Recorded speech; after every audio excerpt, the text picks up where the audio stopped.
Na, na, na.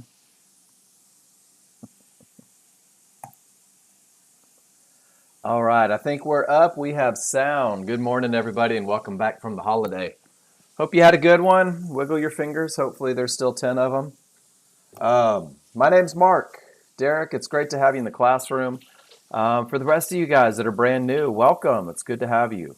For those of you that aren't so brand new, it's nice to have you back. I teach the education class. Hey, good morning, Sophia. For those of you that are new to Nexgen, I am John Novak's younger, better looking brother. I have been with the software for a couple years now, and I started at the exact same place that you did. Good morning, Mike. Good morning, Luciano. I started at ground zero. I had absolutely no knowledge of the markets. I had no knowledge of the software. I walked in, and my brother said, "Hey, guess what? It's time to be a day trader. You just had your second spine fusion. You're out of your career. Let's start a new one." And that's exactly what I did, guys. Is I jumped in and I started learning. And I enjoyed it so much that now I teach the class. Let John Novak focus on his trading during the day, focus on his software programming and whatnot. So, welcome to the classroom. With all that said, I am very much a creature of habit. And my first habit, my first routine each and every morning, guys, is I go to forexfactory.com and I'm looking for news releases. I'm looking to see what's going on in the wonderful world of news and whether or not it could affect me. Today we have OPEC meetings all day long, and it says that it's high impact. So they're going to be in Vienna. They're attended by representatives from 15 oil-rich nations. They're going to discuss issues. Guys, if somebody walks out of that meeting and says something that is very important, hey, good morning, Vittorio. It may make that crude oil market jump or bump, spike, change direction. So just know that that's going on today.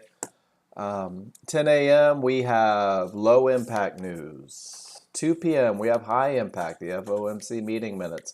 Guys, the way I look at news is I'm not concerned about what's being said, but rather that something is being said. I'm concerned that when these high impact news releases, medium impact news releases come out, that market may become erratic. It might change direction without warning. So for me, it's a little bit of a safeguard. If I know that a release is coming out, that's my cue to go toast a bagel, have a waffle, refill my coffee, do something other than jump in front of that freight train of emotion. So I do this every morning. I look today, there's not a whole lot going on. There's little bits here and there. And then tomorrow we'll see some of that market moving news for the most part. For those of you that are brand new, everything that we do in this room, every question that you have can be answered from the education page. And there's two main spots on it. There is the tutorials. This is where the rules that I talk about, all the looks associated with them, creating a plan, understanding tops and bottoms, all that comes in from the tutorial section. But before we get there, I want to open up your software user guide. This is your NinjaTrader how-to for those of you that are brand new to this platform. This is going to talk about opening it, closing it, building charts, setting up stops and targets. This is going to talk about your screen capture program. And guys, we talk about the screen capture program, and this is so important because this is how you and I are going to have a conversation every day. We talk via pictures so that you guys don't have to type out a whole dissertation about what it is you're seeing and what you're doing.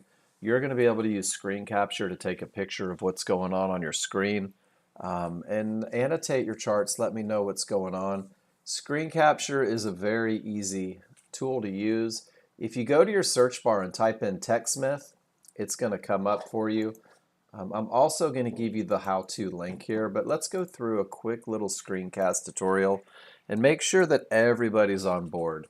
A lot of people in the very beginning don't care for posting in the room. They're afraid of being wrong. They're afraid of making a mistake. They don't want people to know that they're brand new at the software. Guys, embrace the fact that you're new. Embrace that this is your first week, your first month, your first year. And use this capture software to show me everything that you're doing, everything that you're reading, any questions that you have. It's pretty easy. There's a giant red button that says capture, and when I click on it, if I hover over just one chart, it's going to give me one chart's worth of information. The way we teach, the way we trade here, guys, is a two-chart process. So go to the upper left-hand corner of your larger chart on your workspace, left click, drag it all the way down to the bottom right, and release. When you do, it's going to give you the option to take a picture. It's pretty simple. There's a big camera that says capture an image. Click on it, and up comes an image preview. This is how you and I are going to have a conversation every day. Everything that you do, and I'm talking to you new people, get in the habit now of posting these pictures in the room. There's arrows to point out different things that may be important. There are shapes. Maybe you want to talk about a specific fib, or you want to talk about what happened towards the top or bottom. But the most important tool that you're going to have is this call out button. And if you click and drag to the bottom right, this is where you're going to write your rules on your chart, guys. And what that's going to do is that's going to reinforce what you're looking for and why you're looking for it. Tell me how you feel. If you're nervous, if you're excited, if you are, we're on 923, Gary. Let me know what's going on in your brain as you begin to look at these trades, at these charts. Sometimes you might just be identifying problems. Sometimes you may be seeing advantages. Whatever you see, whatever's going on through your head, go ahead and put it on your chart. Let's talk about it. Let's make sure that each and everything that you're doing, you and I have a conversation. And that's one of the great things about this class. Once you write on your charts, you annotate, you point out, you circle, you box. There's a couple things that you can do. The first thing, and probably the most important thing, is to click copy. And once you click copy, it's going to put it onto your clipboard. You can come over to the room and pop it right into the room. If you look in the chat box, now that picture is shared into the room. Now you and I can have a great conversation about what's going on. After you copy and paste it in the room, click the upload button. That upload button is going to put your picture into Screencast. And Screencast is a way, there it is, for you to share not only in the room. You can copy that link in Screencast and you can paste that in the room. It'll also take me to the picture that you want to discuss. But Nexgen provided you with a spreadsheet. And the spreadsheet has two different pages. There is the everything that you do page. Every time you take a trade, this first page is going to be your trade journal, guys. And you can take that link that you just got from Screencast and drop it in, and you can put the date on there. Today is the 5th. You can talk about what sort of trade it was. We provided you drop-down menus.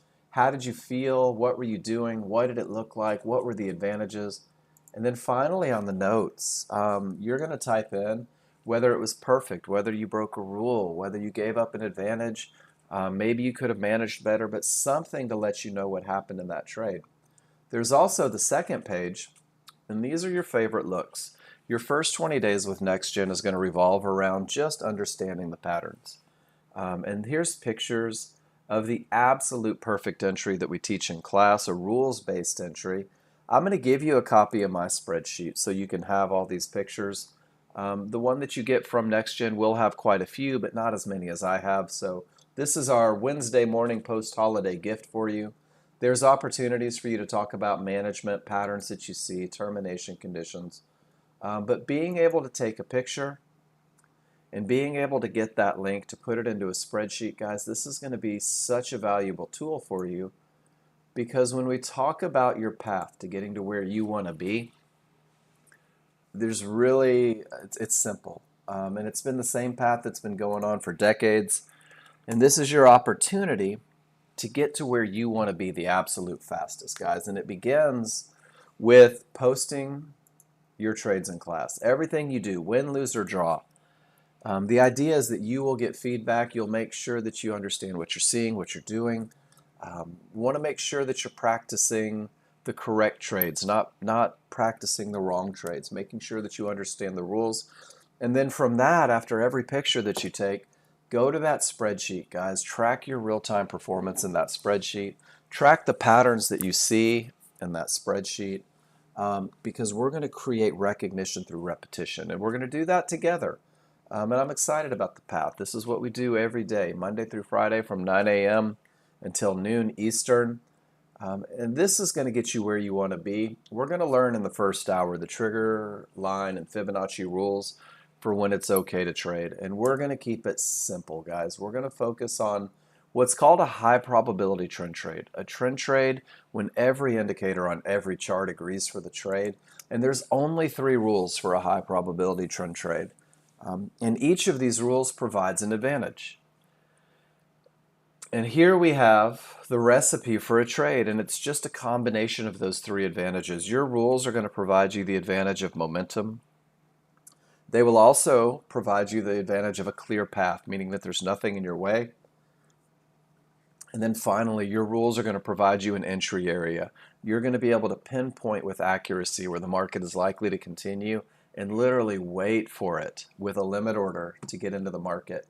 And these 3 rules, these 3 advantages, they take place on only 2 charts, simplicity. Your large chart is going to be a broad stroke of the brush, the general consensus, the overall opinion of the market. You're going to define direction, momentum, areas. You're going to have 2/3 of the equation taken care of on this large chart. Rules 1 and 2 for the high probability trend trade happen on the large chart. Rule number 3 is going to be on a small chart, and this is a refinement chart. What happens in only 1 bar on a 13-2 chart, on a large chart, is going to happen in 15, maybe 30 bars on the smaller refinement tool. And this is where the rules for entry come in. This is where you're going to pinpoint that spot where the market is likely to continue. It's going to allow you to reduce risk. It's going to give you the advantage of increased profit potential. So we're going to focus on simplicity together this morning. We're going to talk about the rules, and we're going to talk about the advantages that they provide. And I'm going to put this picture in the room, and I'm going to put a lot of pictures in the room. Please steal them, put them into your spreadsheet, download them onto your computer. The first hour is going to provide you with an awful lot of visuals of what it is that we're looking for and where we're looking for them. And that high probability trend trade, let's go back to the education page, and I'm going to click on the tutorial button. And this is where you're going to find all the answers, guys. This is where everything that I talk about comes from. I don't make anything up. I don't keep any secrets from you guys. Everything that you need to be successful as a brand new user can be found in the tutorial section. You'll take the information that I give you, and you'll be able to just practice over and over and over again until you're comfortable with everything that you're seeing. So we're going to learn the rules in the first hour. We're going to learn those 3 rules that happen on 2 charts. You're going to simulate your trades daily. You're going to get in and you're going to practice, guys. You're going to make a million mistakes, and that's okay. I want you to go ahead and forgive yourself right off the bat. You're going to do it wrong now and then. You're also going to do it right, but you're not going to know the difference unless you post in this room, unless we start having that great conversation. We're going to simplify. We're going to focus on a high probability trend trade first. We're going to talk about a trade, and I want to show you the definition. A high probability trend trade is defined when each indicator on every chart agrees for the rules for the trade. Guys, your triggers are the strongest. There's nothing in the way. There's no trouble spots between you and your entry. This is the best of the best. This is a trade that typically wins 70 to 80% of the time. This is your foundation. This is your trading plan that allows you to be consistent and successful while you learn the software. And this is a trade that's going to give you the most valuable skill that you could really ever have as a day trader. It's going to turn you into a chart reader. It's going to have it so that you open up your workspace. And just by looking at your indicators, you're going to understand 3 very key concepts. You're going to understand where the market is likely to continue. You'll be using that point for an entry for a high probability trend trade. You're going to understand where the market is likely to go, and this is going to allow you to create a management plan that gets the most out of Fibonacci. And then you're also going to understand where the market is likely to stop. These likely to stop areas are what we call termination conditions. And a termination condition may reverse the market. It may stop the market cold in its tracks. But one truth is that price reacts to Fibonacci. Good morning, Debbie. So you're going to be able to use this just from understanding the high probability trend trade. You're going to understand these three concepts: where the market is likely to continue, where it's likely to go, where it's likely to stop. And this is going to be your simplicity, right? You're going to use these advantages to enter a trade, to take a picture, and you're just going to focus on that one high probability trend trade. First 20 days, nothing but entries, getting in at the absolute best spot, because great entries create manageable trades. You're going to be able to go back at the end of class. You're going to be able to use market replay to replay the day, to resimulate, to practice, to fix your mistakes. Um, and then you're going to be able to take pictures of those correct trades, guys, bringing them to me in the classroom, getting that feedback, but also filling up your spreadsheet. Every time your rules are met for an entry, you're going to have an opportunity to drop it into this green section, to build a database of the absolute best of the best. As I have over 240 pictures, I've already shared the spreadsheet with you in the classroom. I'll probably do it again before the day's over. And you're just going to repeat this process every day until you always take the correct trades. Because when you're taking the correct trades, you're taking a trade that provides a statistical advantage. You're taking a trade that has been proven to win more than it loses.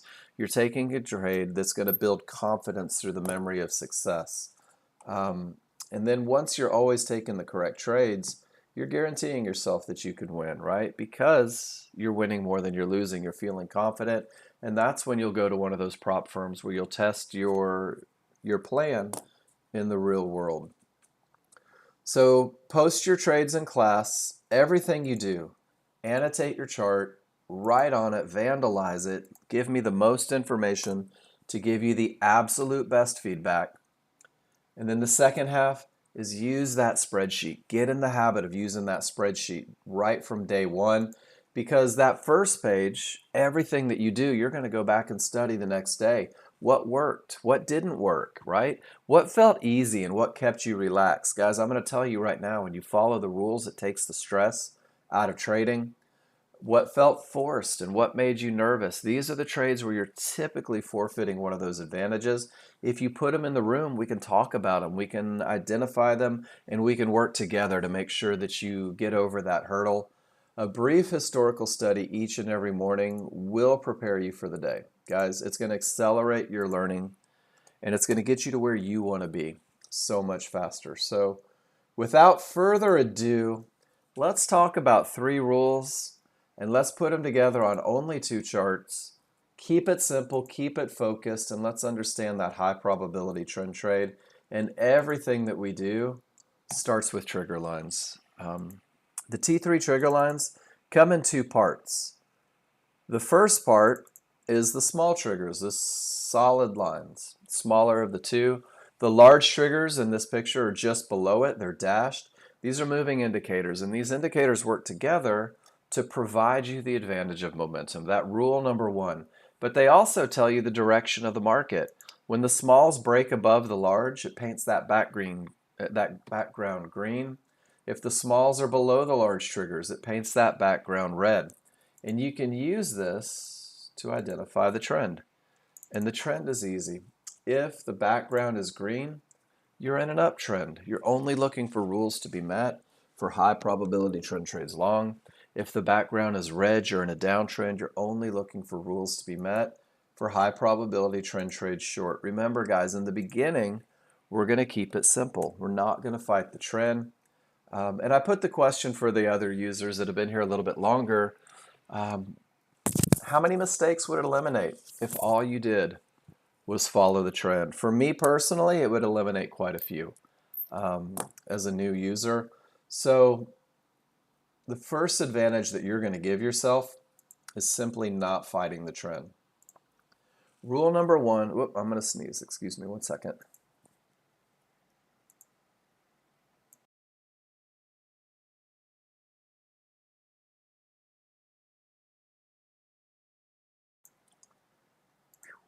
Sorry about that. I don't want to sneeze in your ear. Rule number 1 says that we must have strong trigger lines. That is the first advantage that we're going to give ourselves, is that advantage of momentum. And when the background is green, when the trend is up, strong triggers means that the small triggers are crossed up They're above the large triggers. Both are wide. They're angled in the direction of the trend. And visually, it's the space created between the small and large. It's that gap between the two that lets me know that the odds are favorable for the market to continue in the direction of the trend. And odds favorable momentum is one of those key phrases that you're going to hear in class. Momentum sets the tone, guys. It gets you looking for that high probability trend trade. This gap between the two, the odds are favorable. And when the odds are favorable, that's our best of the best look for one of those pullbacks on a smaller chart. And that's what this tail represents. This one bar on your large chart, maybe 15 to 30 on a small chart. And you're going to learn how to get in right at the bottom of that tail so that you can continue with the momentum with a high probability trend trade. When the smalls are below the large, both are wide, angled in the direction of the trend. Once again, it's that space created between the two that lets me know that the odds are favorable for the market to continue in the direction of the trend. Odds favorable momentum is rule number one. Strong triggers is rule number one. That advantage gives you the best look for buying or selling a pullback at Fibonacci on that smaller, faster chart. So guys, odds favorable momentum is going to happen every day. It's going to happen throughout the day. This is a NASDAQ chart. And if I take everything off of this chart and all we're looking at is trigger lines for strength, it becomes pretty easy to identify. The smalls break below the large are wide, they're angled in the direction of the trend. And I now have odds favorable momentum to the downside. I have it to the upside, a little bit to the downside, and now back to the upside. And guys, there's one of those tails with the odds favorable momentum, creating an opportunity. This was holiday, so there wasn't quite as much. There's a whole line of tails with that odds favorable momentum that happened on Monday. There it is again, working its way down. Guys, this first look, this odds favorable momentum is going to be your best of the best. This is going to be the one that sets the tone. And you will be absolutely floored as you study the software at how many challenges can be rectified just when the market has momentum. So I'm going to ask my new users real quick. Guys, is everybody okay with this look? Smalls above, larger wide, gap between. Guys, this is the look. Commit to it. Because when those smalls return back to the large, when they work their way inside, we call this a weakening of the large triggers. And when you weaken a large trigger, guys, anything can happen up or down. It takes away that advantage of momentum. You're going to see these weak triggers at turns in the market before the market reverses. And if you take a big stretch of the day, guys, and this is about a 20-hour stretch, anything can happen triggers, weakened triggers without the advantage of momentum. You can see that's a precursor to a reversal. Probably Fibonacci support right down here at the bottom. But then it creates that odds favorable. There's a tail. And what's probably an easy winner up to the next key Fibonacci area until we get those anything can happen triggers again. And that's where the market is about to reverse. That advantage of momentum pushes the market in the direction of the trend. And then sometimes neither agree. The small may be down and the large may be up, or both are down against a green background. This is when buyers and sellers, this is when deep pockets, this is when institutional traders are fighting it out, guys. They are dukes up, brawling in the schoolyard, trying to determine who's going to win, the buyers or the sellers. Next-gen users, without that advantage of momentum, without rule number one being met, you never get caught up in this. You can sit on your hands and there's absolutely no need to predict which way the market's going to go. Simply wait for that odds favorable momentum to return and look for those advantages and look for that opportunity. So rule number one, strong triggers, odds favorable momentum. It really becomes easy to recognize. You're going to see it all day, every day, and this is what's going to set you up for the absolute best of the best trade. But once there's odds favorable momentum in play, got to make sure that the termination conditions are false, that we have not reached an area likely to stop the market. So now we're going to go back to what is a termination condition? Well, a termination condition is an area that may reverse the market, and that is not a termination condition. There we go. The areas that may reverse the market are divergence highs and lows. These magenta lines, cyan lines, these are going to print from pivots where there's a loss of momentum. And if you're brand new with me, don't overthink it. Don't do the algebraic equations to figure out divergence. Just understand that if a magenta line prints, we're losing momentum at that point. And if a cyan line prints, we're losing momentum at that point. So what you're going to do is you're going to be able to take that line and understand if that's one of those spots that may end up reversing the market. We're also going to look for red Fibonacci resistance, blue Fibonacci support, and yellow 1-to-1s. And it's a simple two-part process to identify whether or not these areas are likely to stop the market. These are potential tops and bottoms, and it's a pretty simple recipe to make it happen. The first thing that has to happen is price reaches an area. If price is coming down to Fibonacci support, you know what? Let's do it at the lows right here. I'm just going to put the picture up.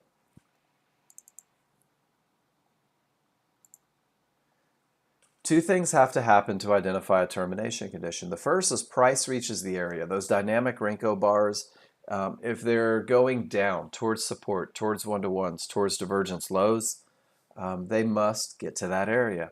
When price reaches the area, all you have to do is ask yourself, where are my T3 trigger lines? If they remain above the area acting as support, if none of your trigger lines have broken through, you now have a termination condition. You have an area that may reverse the market.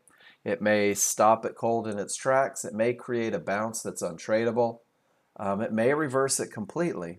But when price reaches the area and the triggers remain above, this is your big red flag saying, hey, no more short trades into this area. Let's give it a second. Let's see what it does. Let's see how it reacts. And then we'll look for the rules to be met. So price reaches 1-to-1s. The trigger lines remain above. No more short trades. Price reaches support. Trigger lines remain above. No more short trades. Here, one of those divergence lows prints from the pivot, right? It comes down, it goes up, we've lost momentum. This is not a termination condition because the recipe states price reaches the area. So when price comes back to that divergence low, all of the trigger lines remain above. Now there's a termination condition in place. And a termination condition that completely reverses the market, that's what we call a strong bottom or a good bottom, guys. And this is the precursor to your absolute highest probability trend trade. That high probability trend trade that happens after a termination condition, that's the trade that's typically winning 70 to 80% of the time. And then from highs, you're going to see the same thing. There's one of those divergence pivots on the left side. Magenta line prints. We know that the market's losing momentum, but this is not a termination condition. This is a line in the sand. And when that line is reached and those trigger lines remain below, now it becomes a termination condition. And when this termination condition creates a full reversal, well, now we have a strong top. Now we have a good top. Now we have that precursor for the absolute highest probability trade. Price reaches resistance. All the trigger lines remain below. No more long trades, even with odds favorable momentum. And guys, it keeps you safe. The market creates a reaction that doesn't sustain that uptrend. Price reaches 1-to-1s. It reaches this resistance. All the trigger lines remain below. Termination condition pushes the market all the way down to support, but the trigger lines remain above. I can't go long into resistance and I can't go short into support. 90% of what you do throughout the day is just going to be reading indicators. 10% of what you do is taking the advantage of momentum, the advantage of a clear path, and then finally looking for an area. So we can keep it simple, brand new users, for the first 20 days. You either have a clear path or you don't. If price reaches an area and none of the triggers break through, you don't have a clear path. You don't have that advantage. Rule number 2 is not met. So when is the path clear? This is the other side of the coin. When both your small and your large triggers break through this area of resistance is considered broken. We now have a clear path. You can see that resistance behaves as support. There's that odds favorable momentum. There's one of those tails. That's a potential trade with a clear path and with odds favorable momentum. So I ask you guys, especially you more experienced users, what if you insisted on a clear path? What if you made sure that there was nothing in between you and your targets? Would it make your trading more profitable? The answer for most people is yes. So now if we come back to that crude oil, you can see that I put my areas back on, and I want you to see how Fibonacci reacts and how it holds. Price goes directly up to resistance. Absolutely none of the trigger lines break through. I know that this is an area that may stop the market. No more long trades into that area, and you can see how price reacts. The market was trending down.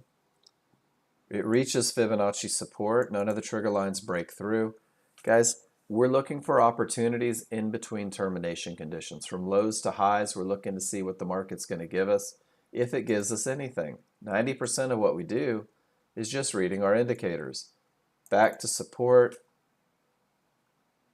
and we have those termination conditions in place. Guys, you can scroll back and begin to study these looks over and over. This is what holiday consolidation looks like, from support to resistance to support to resistance. Look at how Fibonacci holds. You have the advantage of seeing this. You have the advantage of not trading into it, of not hoping, not wishing, not wanting, simply waiting for the clear path. Go back and study this look over and over. Go back and look for those opportunities. And what you're going to find is that when you do have that momentum and you do have a clear path, you're going to be able to take an entry. And we're going to talk about that entry in just 1 second. I want to go through a couple more pictures and just kind of reinforce the rules. A pivot with divergence is not a termination condition. When price reaches that divergence low, all of the trigger lines remain above. Now I have a termination condition. No more short trades. When this termination creates a full reversal, I have what's called a strong bottom in place. From resistance, no triggers through, to support, no triggers through. 90% of what you do during the day is going to be waiting for those advantages, waiting for those opportunities to present themselves. Ultimately, we get one of those pivot stop outs at the divergence high. We reach the magenta line. All the trigger lines remain below. Pivot stop out at divergence high is a powerful termination condition. It becomes even more powerful still when it coincides with Fibonacci. And when this termination creates a full reversal, we now have a strong top or a good top. And this is the precursor to your absolute highest probability trend trade. One more from the bottom. Price reaches support in the form of those yellow 1-to-1s. Absolutely no trigger lines break through. When this termination creates a full reversal, large go from red to green, you get odds favorable, and you have that clear path. Guys, there's one of those circles on the tails on that absolute best of the best, that highest probability trade that typically wins 70 to 80% of the time. That focus for your first 30 days to get you where you need to be. Guys, is everybody comfortable with termination conditions right now? Price reaches, no triggers through. This is going to save your bacon day after day after day, and it's going to set you up for success as much as it keeps you safe. Everybody good with that? Maybe a Y in the room, smiley face, hands up, whatever you need to put. Guys, let me know that you're with me, right? Give me one of those cool little dudes with a money sign. Sometimes the market's going to twist and turn, guys. Sometimes it's going to have a clear path and there's nothing in the way and the trend is down and it's going to turn. Sometimes you're going to have odds favorable momentum, clear path, no target reached, and it's going to turn. I'm going to give you one final termination condition that you're going to recognize. Awesome, Derek. And Derek, remember, day one's like drinking from a fire hose. It's that repetition that's going to make it easier. A lot of these people in here will tell you the first week it was like listening to a different language. By the second week it clicked. By the third week, had a room full of rock stars. 3 divergences in the same price range may terminate the trend. You're going to see this on a smaller, faster chart first. 1, 2, 3 losses of momentum. I know that it's losing momentum because that cyan line prints from the bottom of the pivot. Guys, this in itself may terminate the trend. It becomes more powerful when the small triggers weaken the large triggers, when you end up with those anything can happen triggers on the smaller, faster chart. More powerful still when your final pivot is higher than the previous from a low or lower than the previous from a high. It's a head and shoulders pattern. It means that price couldn't get to the previous pivot and we're losing momentum. You're going to see this look from a low. You're going to see this look from a high. At times when your larger chart is changing direction on you, and it's going to help you identify that you shouldn't be going short, that you shouldn't be going long. How do you eliminate? Do you go to Tools, Options? Gary, are you on 7 or 8? And guys, if you have a question, interrupt class, please. Tools, I believe Options, under General, confirm order placement. Make sure that's unchecked.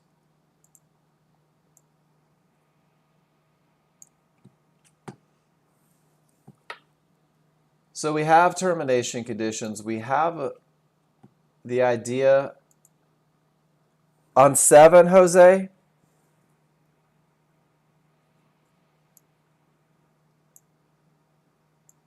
Tools, Options, and watch this. Another great reason we take pictures is why not create something for your database, right?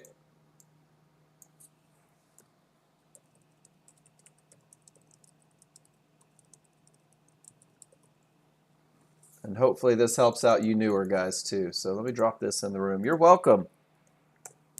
Guys, I will always give you a fish, but I'm also going to teach you how to fish, right? But that'll get you squared away. All right, so we have the advantage of momentum, right? Strong trigger lines on your large chart. You've also recognized that you have a clear path, that there's no terminations, nothing between you and your target. The first 2/3 of the equation are done. So guys, remember, when the rules are met on the large chart, we're going to go to that small chart. We're going to refine that broad stroke of a brush. And rule number 3 is going to have us using a limit order. And we're going to buy or sell, depending on the trend of the market. Buy if it's up, sell if it's short. We're going to buy or sell a pullback at an area inside of favorable large triggers. What that means, and I just typed it in the room, is we're going to be able to identify the area where the market is likely to continue. And when we identify that area where the market is likely to continue, when we refine that broad stroke of a brush, we're actually going to have a limit order waiting for the market to come down to us. It's going to be that precise. And we're going to buy or sell a pullback, which means that if everything is screaming up, we're going to let the market come down to us. And if everything is down with odds favorable momentum and nothing in the way, we're going to let that market come up to us.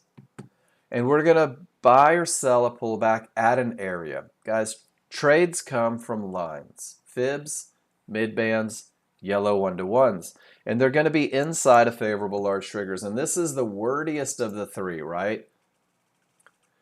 So I want to define favorable large triggers first because this is going to help you guys a lot. Favorable large triggers means that your large triggers and your synthetic triggers. And your synthetic triggers means that it's the large triggers from your 13-2. They are superimposed onto your smaller, faster chart. When you're when you're large, the smooth, and the synthetic, the dashed, and kind of stepped, are one on top of the other, trending one on top of the other, strong, angled in the direction of the trend, overlapping. This is what we call favorable large triggers. Your trades are going to originate from inside of those favorable large triggers. And when they look like this, it's going to create your smallest window of opportunity, the smallest point where the market is likely to continue. So we're going to commit to that look because of the advantages it provides. And we're going to Decide that it's time to take a trade when the rules are met on the large chart, when momentum and a clear path are in place. And this will be the look on your smaller, faster chart. In an uptrend with those first two advantages in place, your smaller, faster chart should have strong triggers, small above the large. It's the exact same pattern as the large chart, it's just happening in a smaller time frame. All of your bars are going to be green and angled in the direction of the trend, guys. Everything's going to say up. Your large triggers and your synthetic triggers should both be up, wide, like a shark about to breach. Everything on this chart says the market is moving in the direction of the trend with odds favorable momentum, with nothing in the way. And you silly people, just kidding, you're not really silly, but it's going to feel silly at first. We're going to wait for that market to go down. With all those advantages, with all that momentum, we're going to let somebody push that market against us. And I want to show you why. And I'm going to go to this picture that kind of defines it. The large crowd, they define the direction. They define the areas, right? They're defining the trend, the momentum. Everything says giddy up to the upside. There's some of those tails. These tails happen because the small crowd forces a pullback, because the small crowd is fighting momentum, because the small crowd is fighting the trend. And when they do that, you guys are going to capitalize. You're going to see that they're beginning to fight with the reversal bar. This is the beginning of the pullback, that small retracement, counter to the underlying trend. When this pullback begins, you're going to identify what we call the window of opportunity.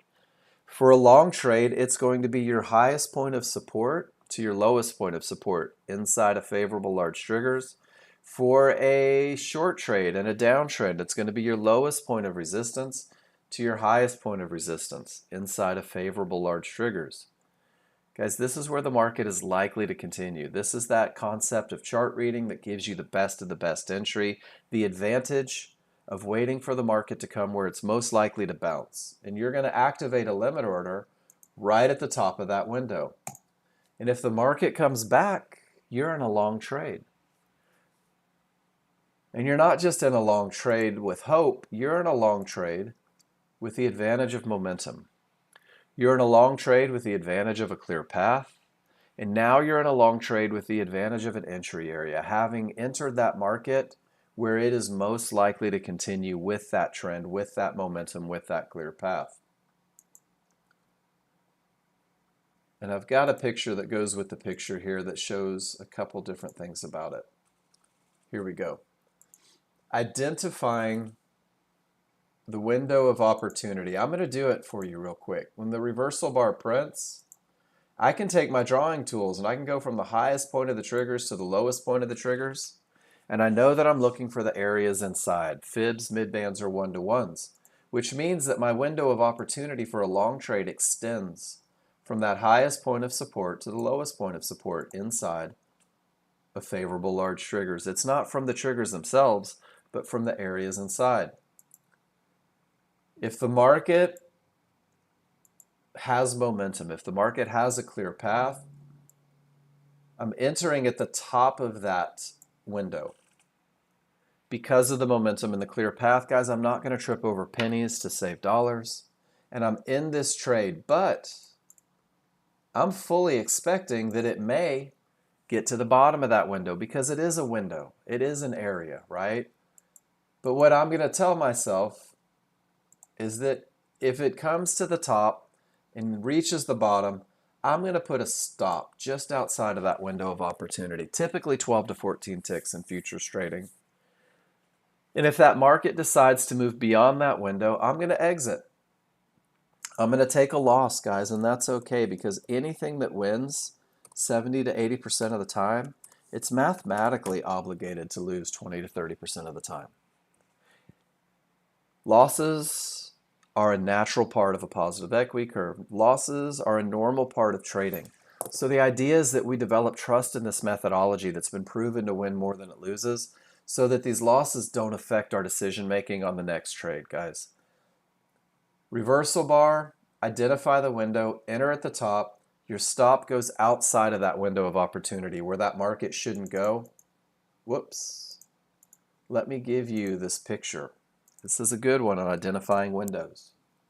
But this is a trade that I'm taking every time it presents itself. Every time these rules are met, I'm going to enter the market at the top of that window, at the bottom of the window, because 70 to 80% of the time, this is my result. Profit target reached. Once that market begins to move in the direction of the trend, I'm going to reduce my risk from below that window of opportunity to below the reversal bar in the direction of the trade. I'm going to use Fibonacci for targets. Guys, this is the trade with all the advantages. This is the best of the best. This is the one that's going to get you into the market. This is your first 20 days of study, getting into the market at the absolute best spot. Your job is going to be to study it, to recognize the advantages on the large chart, the strong triggers, not reaching the area yet, right? So the advantage of momentum, the advantage of clear path. Remember that these tails are the potential pullbacks, guys. If I'm just studying on my 13.2 or my large chart, let me show you. We did it right here. Everything says up, strong triggers, everything says go. And look how this market pulls right back. There's a lot going on the NASDAQ now that it's open. Strong triggers, right back to support inside of favorable large triggers, guys. This was the NASDAQ right around 9:25 a.m. Creates a beautiful opportunity to take you to the next Fibonacci area. You're going to develop trust in these rules. You're going to develop trust in this methodology through study. You're going to be able to go back and circle these tails every time they set up. You're going to be able to go back and see if the rules are met. Annotate that chart, write those rules on top of it, and this is going to be your path to building trust, to building awareness. And this happens on every time frame, every market. Termination conditions are real, right? They may reverse the market. Odds favorable momentum is real. It typically pushes. Absolutely, let's do it. Derek, let's do it bar by bar. What do you say? Let's go through as though the market were live. Man, this thing's railing up, right? And I want to do something here. I want to only focus on the entry. So I'm going to get rid of some of the noise.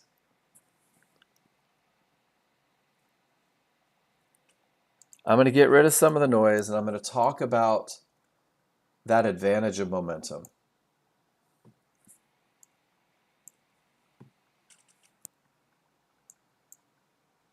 And I'm going to scroll back on my 5-1, or my smaller chart. Sorry guys, some days I get hopped up on coffee and I go pretty quick, so I'm going to slow my roll a little bit. And we're going to get rid of the cheater circles, all right, Derek? So I'm going to get rid of the circle. And I want you to see, let's start like this. Odds favorable momentum, correct? Small's above the large are wide, they're angled in the direction of the trend. Everything says that this market is likely to continue in the direction of the trend. Excuse me 1 second, guys.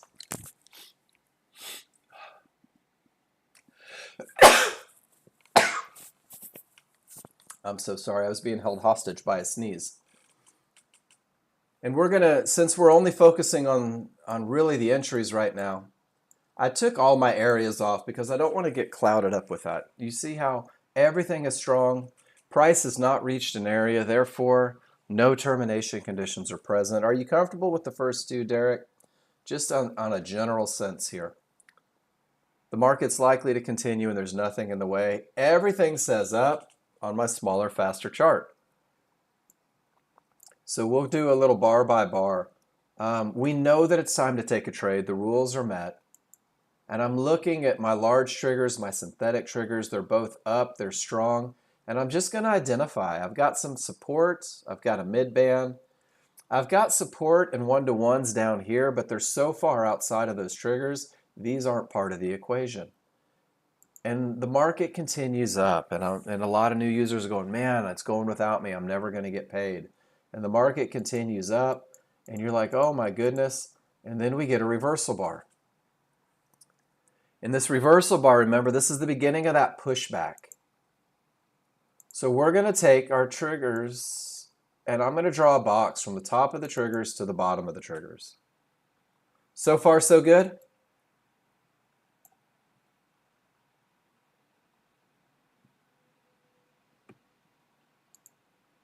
And John Novak wants to jump in here and say before the long what happened was important. That termination condition, guys, that we circled, that area likely to stop the market, is the precursor for the absolute best of the best. But John, we're just talking about entries right now in the window of opportunity to answer Derek's question. The reversal bar prints, and we draw a box from the top to the bottom of the triggers. And this is where the triggers are, but we're looking for the areas, Derek, so you can literally refine this. From the lowest point of support, there's that mid-band fib, to the highest point of support, that Fibonacci area. So we've actually refined it down, and this is the area where the market is likely to continue. And this is where you're just going to have a limit order waiting right at the top of that window. If the market pulls back, we're going to enter this trade. And you start getting those down bars, and here they come. And now you're in the market right here, 15,287 flat. Your initial stop goes outside of that window of opportunity, below the lowest areas of support. We'll put it down here, and I'll move that box over so you can kind of remember where that window was. And this is how you're going to find your entries, Derek. When the rules are met on the large chart, we're going to refine it back to the small chart. We're going to get in at that area, the top of the window. Fully expecting that it may drop a little lower. And then there's our reversal bar. And these two yellow lines represent your entry and your risk after the reversal bar.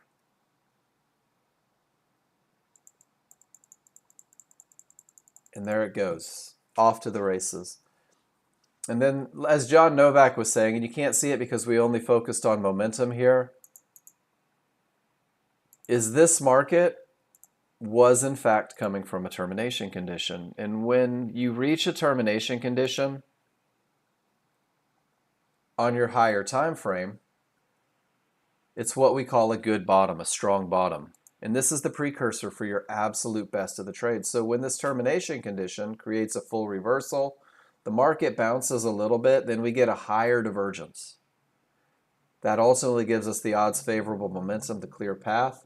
And this market really hasn't stopped moving since that termination condition. So Derek, that's why we do it in stages. Recognizing odds favorable momentum, providing that absolute best of the best, and asking ourselves, where's that market coming from? Is it coming from a termination that creates a full reversal? And if it is, it's only adding the likelihood of success. And then when those two are in place, making sure that with that momentum, with those no termination conditions, you're putting yourself in that position to recognize the absolute best of the best. And if I bring up another picture of one of those, this is going to help you annotate that chart. This is going to help reinforce those rules. When support holds, it reverses, it creates odds favorable. Everything says up. And there's one of those pullbacks right to support. And you can write your rules on the chart. You can annotate these charts. And if you get in the habit of just practicing and going back and circling, it's going to create trust. And that's where the spreadsheet comes in. The spreadsheet that Nexgen provides for you, you're going to be able to take pictures of rules-based trades every time they present themselves. You can scroll back historically. You can do it through market replay. You can do it in the live market. And what this does is it's going to create recognition through repetition. And I encourage you guys, steal my spreadsheet. Start studying these looks over and over. Another thing that I'm going to do is I'm going to provide you with a high probability trend trade checklist. Guys, this checklist are your rules and conditions, right? Making sure that every time you enter a trade, it's rules met. And if the rules aren't met, you have the opportunity to stay out of the trade because maybe that statistical advantage isn't present. This checklist, print it out, put it on your desktop. Look for it every time. Is the market coming from a good top or bottom? Is it coming from a termination condition that creates a full reversal? If it is, it's going to add the potential of success there. But you can take a trade without that good top or bottom. if you have odds favorable, if there's nothing in the way and you have that area. Guys, this is your absolute best of the best. This is your high probability trend trade checklist. Commit to 20 days, right? 20 trading days, 30 days with the software, getting in, letting these be met, making sure the advantages are present. I'm also going to give you a high probability trend trade checklist that has pictures of what each means. What is a good top or bottom? There's also a link to a very informative video to help you recognize them. It's a termination that creates a full reversal, giving you your best chance of success. Odds favorable, momentum defined. Termination conditions put in place, defined right in front of you, and then those windows of opportunities. Guys, putting it all together, this can be on your computer. For your first week, study it every morning. What are you looking for? And then finally, we said that we're going to keep it simple. We're going to focus on the best of the best in the beginning, giving yourself the highest chance of success, the most advantages. And this is a simple plan of consistency. This was put together through a conversation with a gentleman that was trying to chase everything when in fact he was catching nothing. So we kind of took a deep breath together and we said, let's focus on the best of the best. Let's focus on getting the best entries because it creates a manageable trade. Let me slide this over this way because we're going to go through this together. And the first thing that we discussed, giving himself that highest chance of success, those greatest advantages, was never fighting the 13-2 direction, guys, the large chart direction. Don't fight the large chart triggers. The simple omission of that from your day is going to create an awful lot of advantages for you. And then here's that same checklist once again. Guys, this is your trading plan for success and taking pictures. My trade is the high probability trend trade. And this is what it looks like in a short trade. It's going to be odds favorable momentum. Smalls below the large are wide. They're angled in the direction of the trend. Going to make sure that there's absolutely no termination conditions in the way.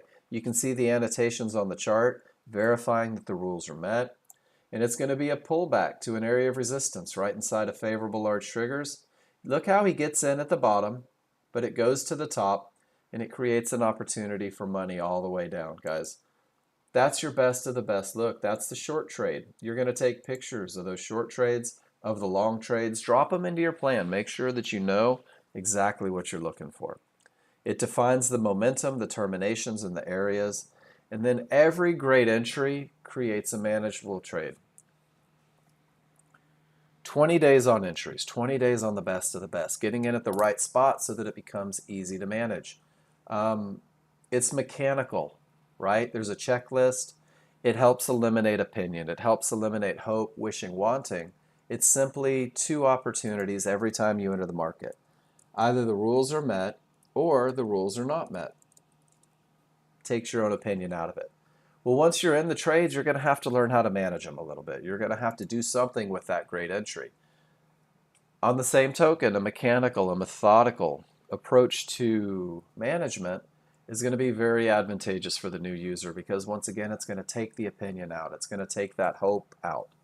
The initial stop outside of the window of opportunity. So your great entry at the mid-band inside of favorable large triggers, you're going to be able to identify where the market shouldn't go, and that's where your stop is going to be placed, guys.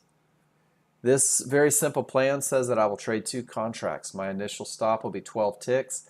Guys, 12 ticks gives you reaction time. It's not a cast in concrete stop for futures trading. The stop goes where the market shouldn't.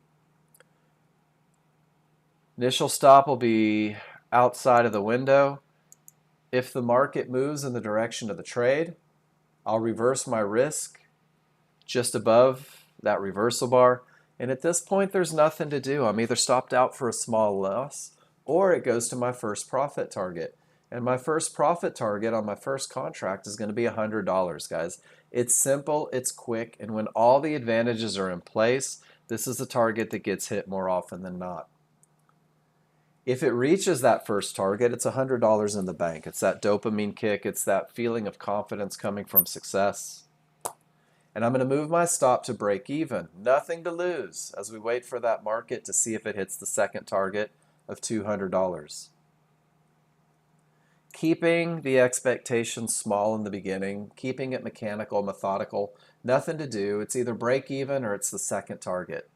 And if that second target gets hit, because you had the advantage of momentum, because you had no termination conditions, you took the perfect entry, and you trusted the method, guys, that's a $300 trade.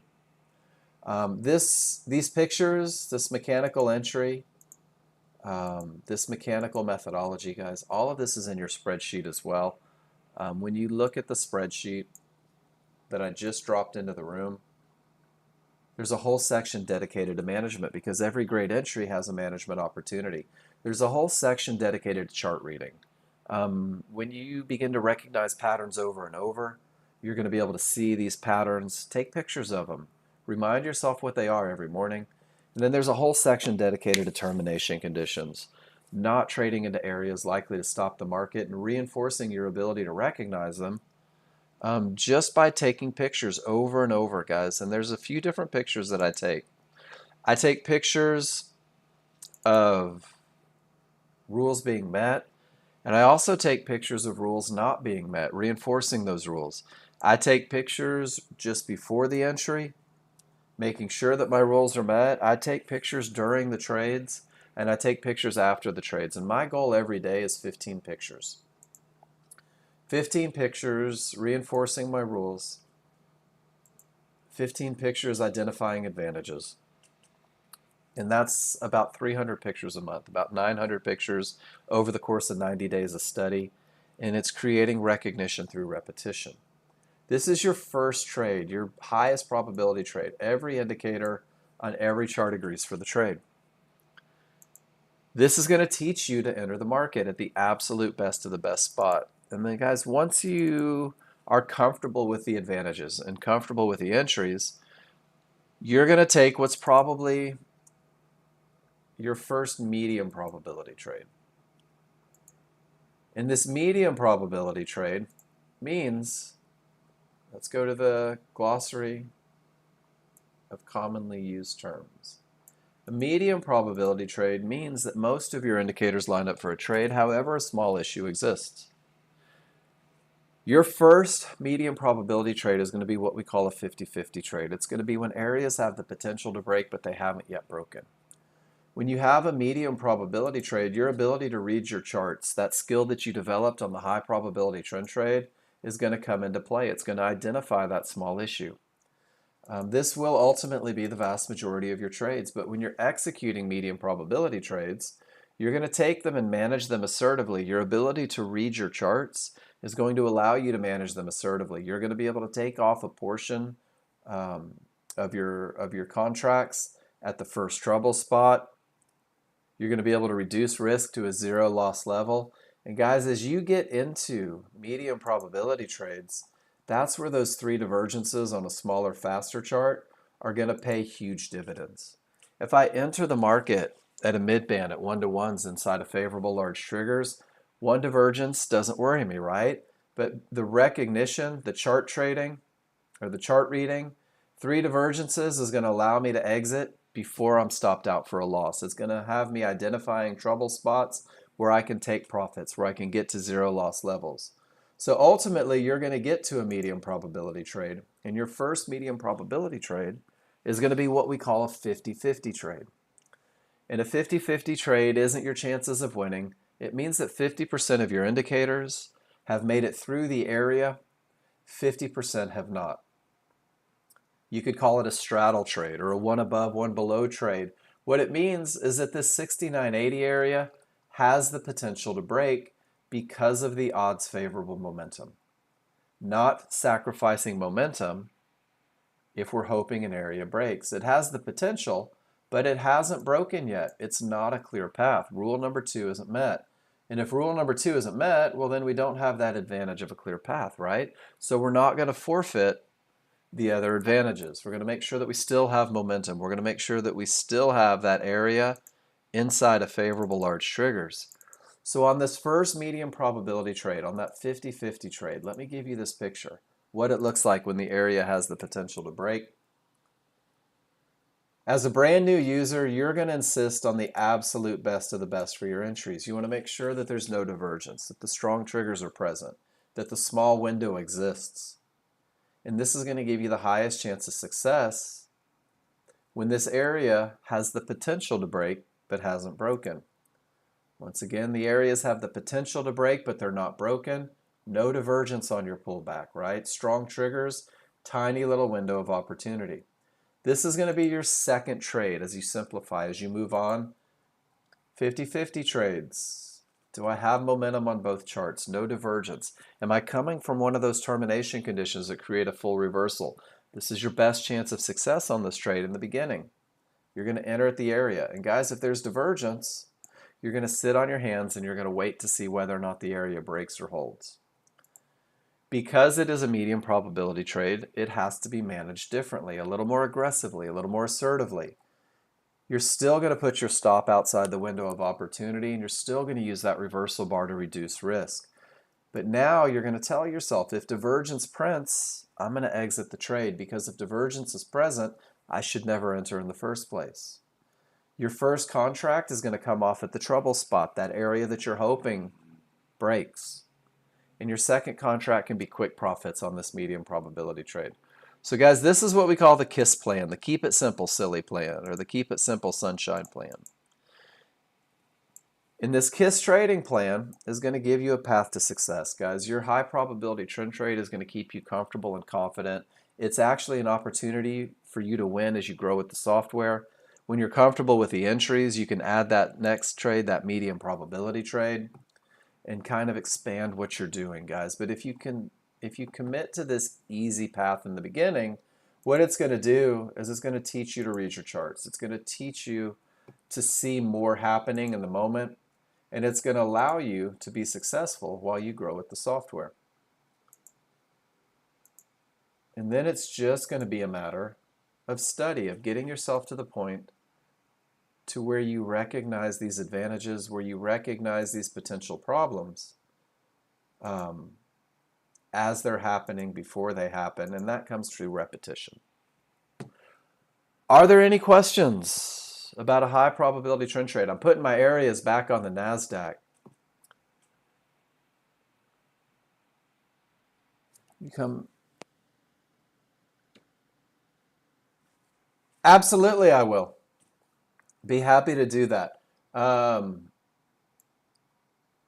Guys, let's look at NASDAQ right now real quick. This pivot is just a pivot, right? It's a loss of momentum, and it pushes all the way back to the mid-band, all the way back to one of those 50-50s, right? The large is above, the small is below, and it comes right back and it retests the divergence high, and the triggers can't break, and resistance, and the triggers can't break, and it gives you another divergence. Guys, now we have a termination condition that's threatening to create a full reversal.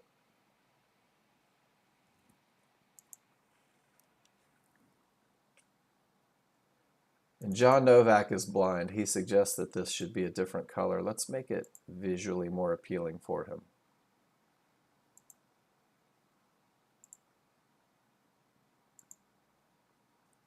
Is that better, John Novak? Can you see that better?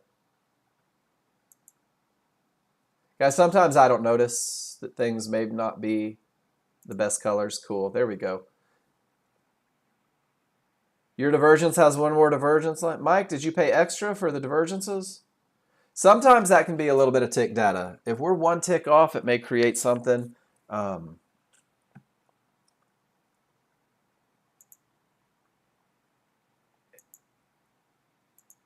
Maybe we opened up at a different time. Guys, there's another one of those termination conditions. Areas that may stop the market, that may reverse the market. And you'll notice that it pushed all the way back to support. None of the trigger lines broke through, right? So just a loss of momentum, no real opportunities on the way down. And now we have a termination condition that pushed us right to the termination condition. And guys, this is a great example of patterns repeating themselves. Because if I go back to the termination condition section, you'll see that the market bounces, right? It happens all the time. John, you have the second divergence right here. Mike, is that where yours is too? Yeah. Guys, this is NinjaTrader 7, and I haven't reset my database in a while, so it may be mine that's going on. But notice how we go from a loss of momentum all the way to the mid-band support, can't break it, goes back up to a termination condition, but the large stayed up, the smaller down, and we're into an area that may hold. Guys, what we have here is we have the ability to sit on our hands and just wait. Let's wait for a clear path up. Let's wait for a clear path down. And I'm going to take my first break. Carlos, when I come back, we're going to go through how to enter a trade, how to move stops, how to do all those things that you need to do with NinjaTrader. And it looks like all the markets are kind of doing their thing here. So let's go back to NASDAQ. That typically gives us the most movement. And we'll see if they're able to break. If the trend is going to win with the large triggers up, the small triggers down, remember, we don't have to guess, guys. We're waiting. And then once I come back, we will talk about entering the market. We're going to start looking at the pictures that you guys have been posting. And we'll really just kind of watch the live market. We'll look for advantages. We'll look for identifying momentum, identifying termination conditions. And if it happens to set up live, we'll make sure that we find that area of opportunity to enter the market, guys. I'll be back in 5 minutes. When I come back, we'll start that second hour.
All right, y'all, let's get going again. And before we go over that entry, I want to just kind of show you here.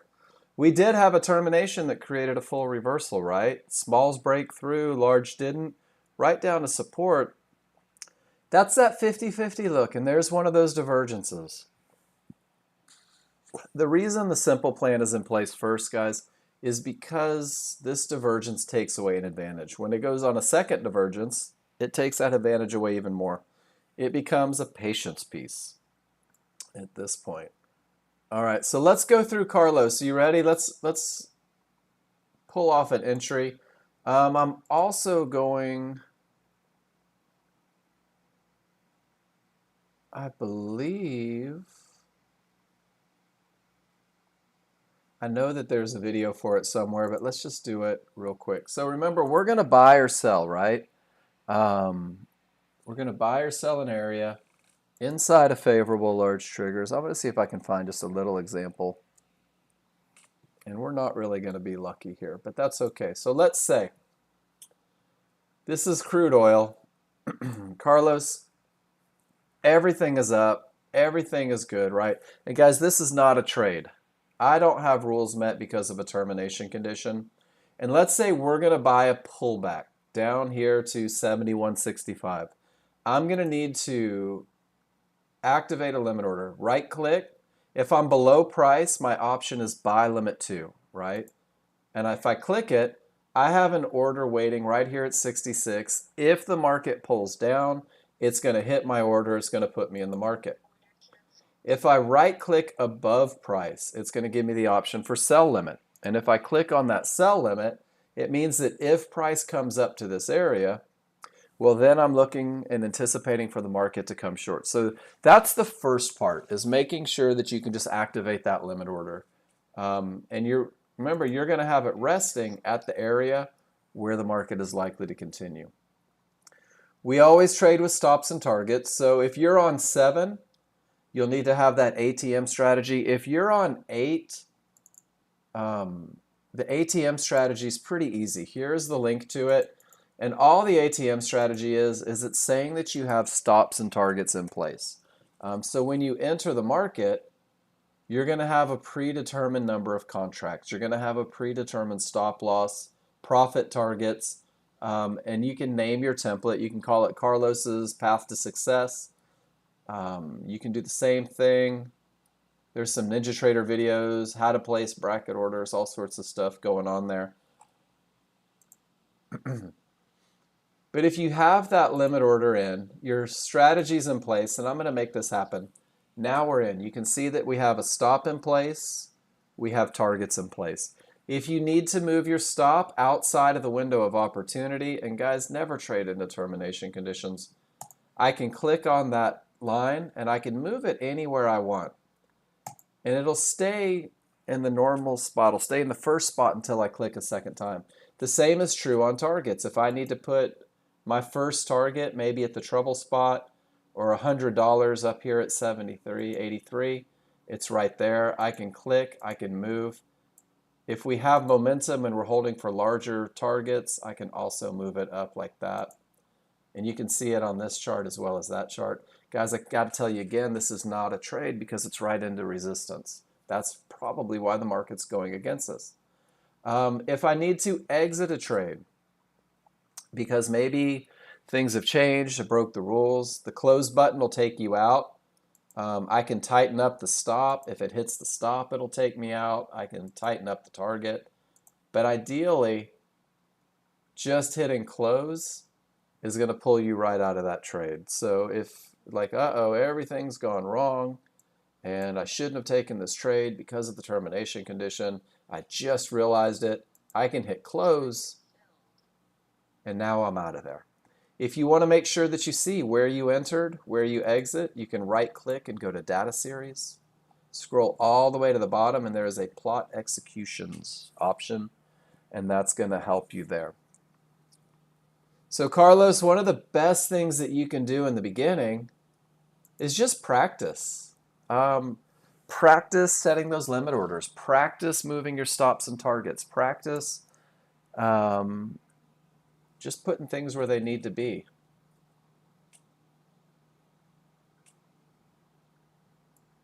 Does that help a little bit? And I put the link to the user guide as well. Absolutely. Guys, that's what this classroom is for. It's designed for you to ask anything that you need to ask so that we can get you the answers that you need. Now, typically, second half of class, I'm going to scroll up to the top of the day. And when I get up to the top of the day, we're going to start to look at the pictures that you guys are posting. Every time you post a trade in class, I'm going to look at it. Every time you post a question, I'm going to try to answer it. Guys, it's important that you understand that I'm scrolling up and down through the chat box. So if I ever miss a question or a comment, if I miss a chart, just let me know. Raise your hand, and I'll come back and I'll make sure that you're taken care of. Gary got us started today. And this is absolutely beautiful. Gary caught that trade that we talked about in class. Everything says up from a termination that creates a reversal. And guys, absolute rock star entry. Profits all the way up. Gary, beautiful trade. You'll notice that Gary uses a checklist. And that checklist confirms that he's doing everything that he should be doing. Gary, great trade. Good looking. And then Jose coming through says, if Gary can do it, I can do it. No divergence, strong triggers, everything says up. There's that 50-50 look. Jose, absolutely beautiful too. And I want you guys to realize these are two different people, two different countries actually, different time zones, same software. Studying the rules, recognizing the advantages, taking the entries, and then trusting that momentum to get them up to the next Fibonacci area. What a great start to the day. Nice job, Jose. Great job, Gary. Guys, the goal is to develop trust in the software, trust in the rules, so that you can take these trades every time they present themselves. Because they repeat themselves every day, every market. Doesn't matter if you're trading futures, if you're trading stocks, if you're trading Tesla. And then we did it again. Who is this? Gary? Everything says up. You clear the path, take a quick little pullback all the way up to Fibonacci resistance, taking advantage of direction, of momentum. And then we get that divergence from a high, right? Divergence prints, but it's not from an area. It's just a loss of momentum. Everything says down with strong triggers. Gary takes an opportunity directly into a termination condition, but with the momentum, he's able to take it. Gary, termination conditions. 1, 2, 3 termination conditions at the time of entry. It worked out for you this time. Guys, as you grow with the software, your plan's going to change. You'll begin to read indicators, see advantages. And when you see those advantages, you'll be able to hop on them. Same two divergence, second lower pattern on small charts does the same thing it does on a higher time frame, guys. That second lower divergence typically pushes lower. Nice picture, John Novak. Thank you for that. If you have questions about any of these, KM, you say, can we just buy when the very first range bar turns green and sell when it turns red and close the trade when it changes color? So KM, you can do whatever you want, but doesn't it make more sense to have the advantages? Doesn't it make more sense to have areas? Because on this smaller, faster chart, they'll go from red to green all day long, right? And just because this one goes red doesn't mean that your larger time frame supports and suggests that that market's going down. So you may just get, and this is one down bar. Does that make sense, KM? There's just one down bar. And if you went short here, you got run over. And let's see if we can find an opportunity with just one up bar, because it happens a lot. There's an up bar directly into a down bar, into an up bar, into a down bar. So we're gauging advantages. What we're trying to do is make sure that we have momentum on our side. Make sure that there's nothing in the way as we do it. And these areas inside of favorable large triggers, will you when it ranges? Or, KM, is it possible that in a range-bound market, your rules won't be met?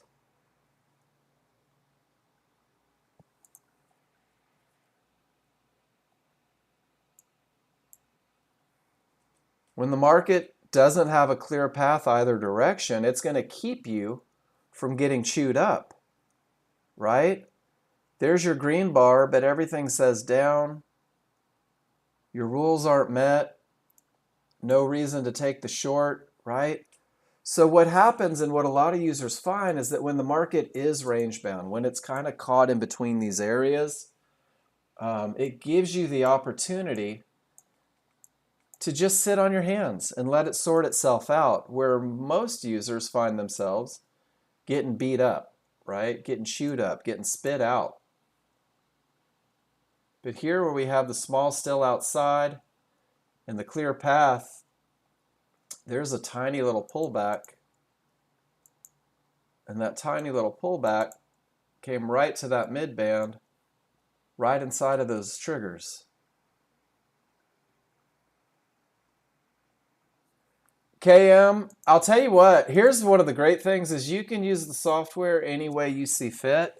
But why take a million small losses when you could avoid them, right? Why take a bunch of small losses hoping that the market does something when you can use these advantages? And it's up to you, and you're going to find opportunities for you. But the one thing, and this is the part that traders forget, and this is so true, is 90% of what you do during the day is waiting. And you'll find that the most successful traders aren't taking 100 trades trying to catch every turn. The most successful traders are waiting for a statistical advantage. They're waiting to have a pattern that's proven, to have a pattern that has been shown more often than not to win more than it loses, creating an opportunity for consistent success, for results that are measurable, that are back testable, that are repeatable. Does that make sense? And what you may find is when you get really comfortable with the idea of this odds favorable momentum, you may find a trade that says when the market is this strong and the path is clear, I'll look for an opportunity. Yeah, absolutely. And that's a great question. I try to never tell you guys how to trade, but what I do is I help you recognize advantages and help you formulate a plan. And all you have to do is tell me what your rules are. This is what I'm looking for, Mark.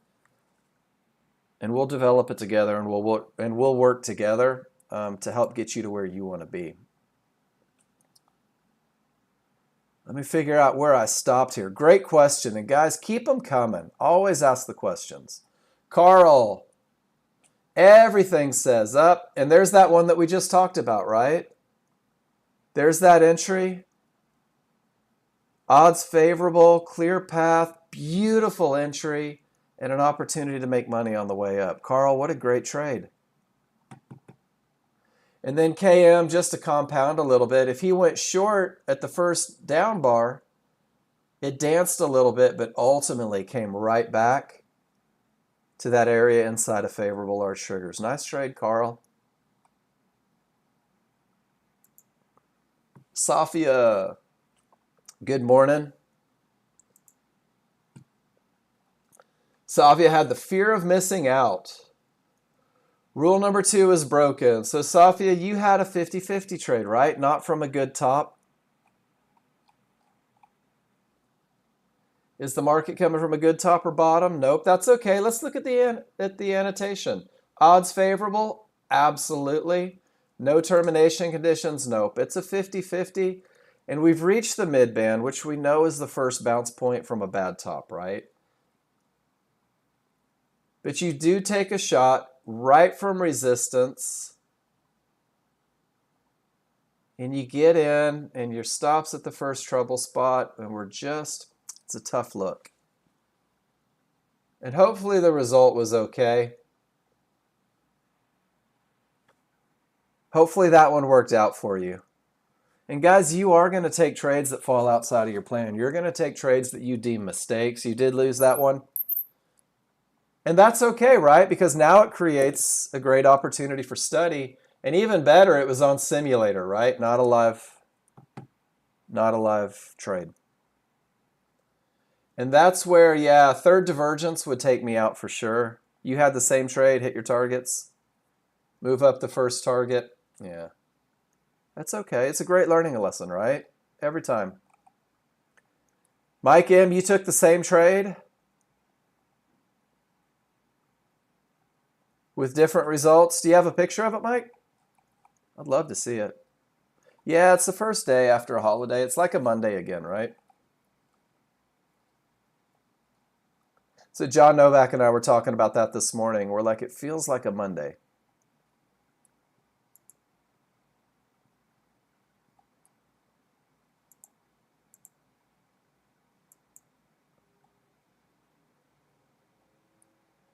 And then let's see, what's our next one? Here's John Novak's picture that says focusing on the large chart.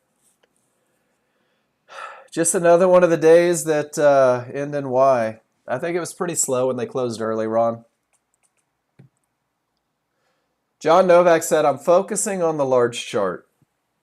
What does that mean? That means John Novak says, when the large chart says up, when the large chart has momentum, when the large chart has a clear path, he's going to go with the large chart. What a great opportunity to let that large chart lead the way.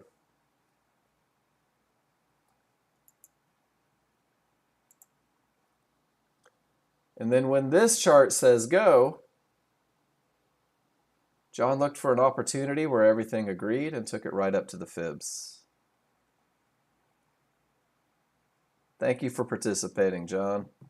Why did he pick that area? I'm not sure. What was his area? His area was 1540. It looks like, Safia, that he got in right about here when the small triggers begin to roll. When the market came down and did its thing and then started to head back in the right direction. See how the small triggers roll? They're against. We hit the lowest area. Everything says up, and now it's starting back up. Now we get a no divergence pullback to the small triggers right at the midband. Guys, John Novak wrote the software. John Novak's been doing what he does for decades, right? His reads are going to be better than our reads. That's okay. But eventually, you're going to get to this point through repetition. I can't say this enough. Don't try to be John Novak. Because if you try to be John Novak, that's like trying to be, I don't know, it's like trying to be Mario Andretti without the skill set that Mario Andretti has. Guys, here's that bad top. To support, to resistance, weak triggers at support, back to resistance, back to support, and now we're waiting to see. Are we going to get odds favorable momentum and a clear path from this termination that creates a full reversal? I'm starting the process. I'm going through the analysis before it happens. Does everybody see it? Doesn't reach a key Fibonacci area. Comes all the way down to support with odds favorable momentum. And what did that look like, this termination condition? Right back to a midband inside of favorable large triggers, and then 1, 2, 3 divergences, pushes us back up to resistance, and the trigger lines never flinch. The market comes down, we get a 50-50. If you took the 50-50, you had an opportunity to manage out, maybe a small loss. And then it pulls all the way up to resistance. Remember we said that's not a trade because we don't trade into areas that may reverse the market. And that termination creates a full reversal. That full reversal is trying to create odds favorable momentum, but we're not there yet. The path isn't clear yet. It's not the best look yet. But does everybody see how we're getting closer? That patience while the market sorts itself out. KM, not getting chewed up in the range. And now we're going to wait and see. If 71.59 breaks, if the triggers get below, if that odds favorable momentum is in place, well, then we'll look for an opportunity to continue down. Yeah. And I'm telling you, KM, everybody has thought exactly what you thought. Not everybody's brave enough to put it in the room.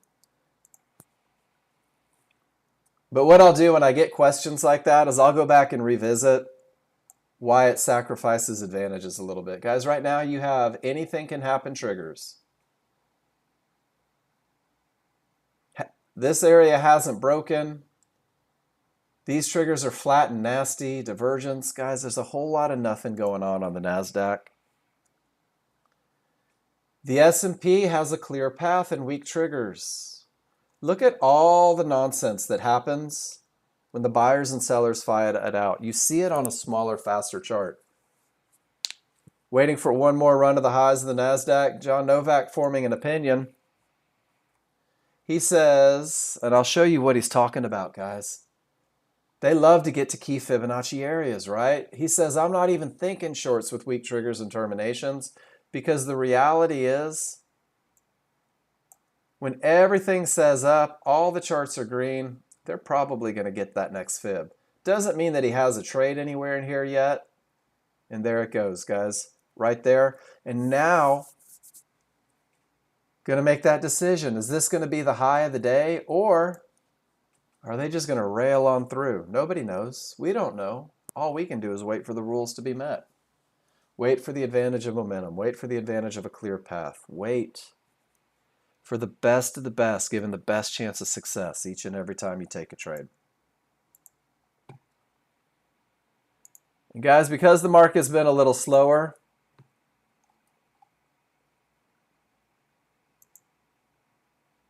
not as much live going on right now, which is okay. We're going to wait, right?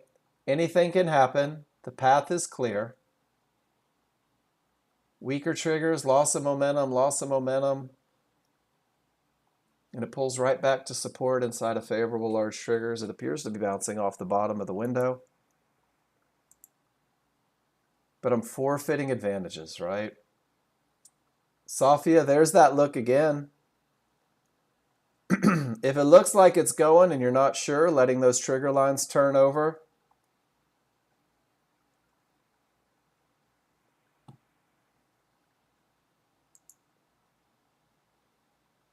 If you got in down here, probably hit your first target.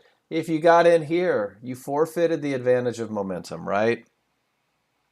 And guys, let's talk about more medium probability trades. If I forfeit the advantage of momentum, I should have a clear path in an entry area, right? Clear path, entry area, but I have to manage it assertively. Quick profits, I'm sure you've already been paid. Not willing to risk much because it's medium probability, because we're managing assertively.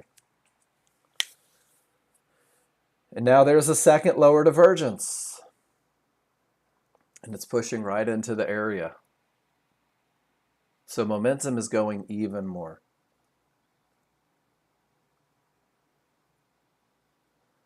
So when you're waiting, when you're wondering, let's go back and just talk about what we've seen so far today. Termination creates a full reversal provides odds favorable ends up with a clear path. There's one of those tails. A lot of you guys were able to catch that and capitalize, but it meant that you had to wait 18, 19 minutes to get to it, right? Losing momentum, clear path, there's one of those tails. Takes you right up to that key Fibonacci area. Not getting caught up in the middle, when you don't have that clear path, letting the market work itself out. Weak triggers, divergence from 1-to-1s, no more longs for John at that point. If you did take it, even more divergence says, hey, let's relax for a second. But we can repeat this process all day. There's that clear path with weak triggers, maybe a medium probability opportunity, right? Maybe this had the perfect entry. and you were able to capitalize. So you can go back and you can take a look at these over and over. You can see how often support holds. Price doesn't reach a key Fibonacci area, pulls back to support. All the triggers are above. Termination conditions work the other direction too, guys. Great spot for continuation. Going on to those next key areas. 50-50 trade. 50-50 trade, guys. It's a medium probability. It's not a high probability. Then ultimately, it gave us that one that all you guys caught going to the upside. There's just too many indicators. That's okay. No, KM, you've only been with me for what? Two classes now?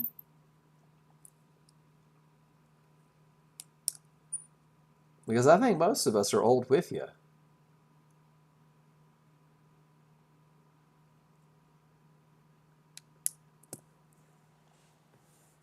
So KM, second class, correct?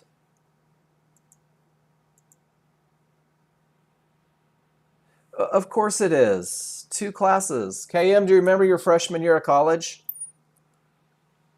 Couldn't even find the right building, right? Freshman year of high school. Overwhelming. So let yourself be new. You're starting a process right now. And everybody feels the exact same way in the beginning. So let me show you how to kill that overwhelming feeling. Let your first focus be nothing more than odds favorable momentum. Let your first focus just get to the point where you can identify. When the smalls are above the large, when the large are wide, when they're angled in the direction of the trend, that's your best look for the market to continue up. And look how it does. And then the opposite of strong is weak, right? When the small triggers enter, the large triggers were weakening, the large triggers were creating this loss of the advantage of momentum. Pretty simple for the first run, right, KM? You can just scroll back and look. Well, that's odds favorable momentum. There's one of those tails and it continues up. Odds favorable, odds favorable. So this is the first bite of the elephant, is odds favorable momentum. Are you pretty comfortable with that? Day 2? Smalls below the large are wide. This is your best look to get that market? Yeah. So that's simple. Don't overwhelm yourself. But once we have odds favorable momentum, we're going to talk about those termination conditions, identifying where the market is likely to stop. And you can do this historically in the beginning. When the market's moving, it kind of changes the dynamic, doesn't it? Especially on day 2. So I'm going to load my indicators back in, and I'm going to get to these areas. And you're going to let it be a simple recipe. And this is for everybody. If price reaches an area and none of the trigger lines break through, KM, it's what we call a termination condition. Price reaches resistance, the divergence high line, all the trigger lines remain below. This is your cue. Hey, no more long trades because the market may react to this key area. And you'll see it again right down here at support. So KM, after you begin to recognize momentum, well, then you're going to recognize when there's something in the way. Make sense? And the cool thing is this simple process of price reaching an area and the trigger lines not being capable of breaking, this is going to keep you safe. This is going to keep you safe in range-bound markets. This is going to keep you from trying that last long when maybe that long isn't there. So you don't even have to worry about entries. You could spend a week on nothing but your large chart, and you could go back, and then you're going to see this right here, and you're going to go, oh, there's one of those pink lines. It must be a termination condition, right? And this is where you have the opportunity to grab your TechSmith capture and take this picture right here. And this is really the magic of what we do, KM, is you can take this picture without a trade, just one chart, and use that call out button. and just ask. Say, hey, Mark, I'm working on terms.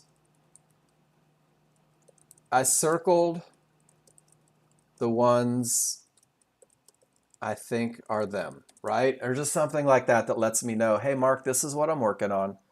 How about a little help? And I'll come through and I'll take your picture, and I might even take a picture of your picture.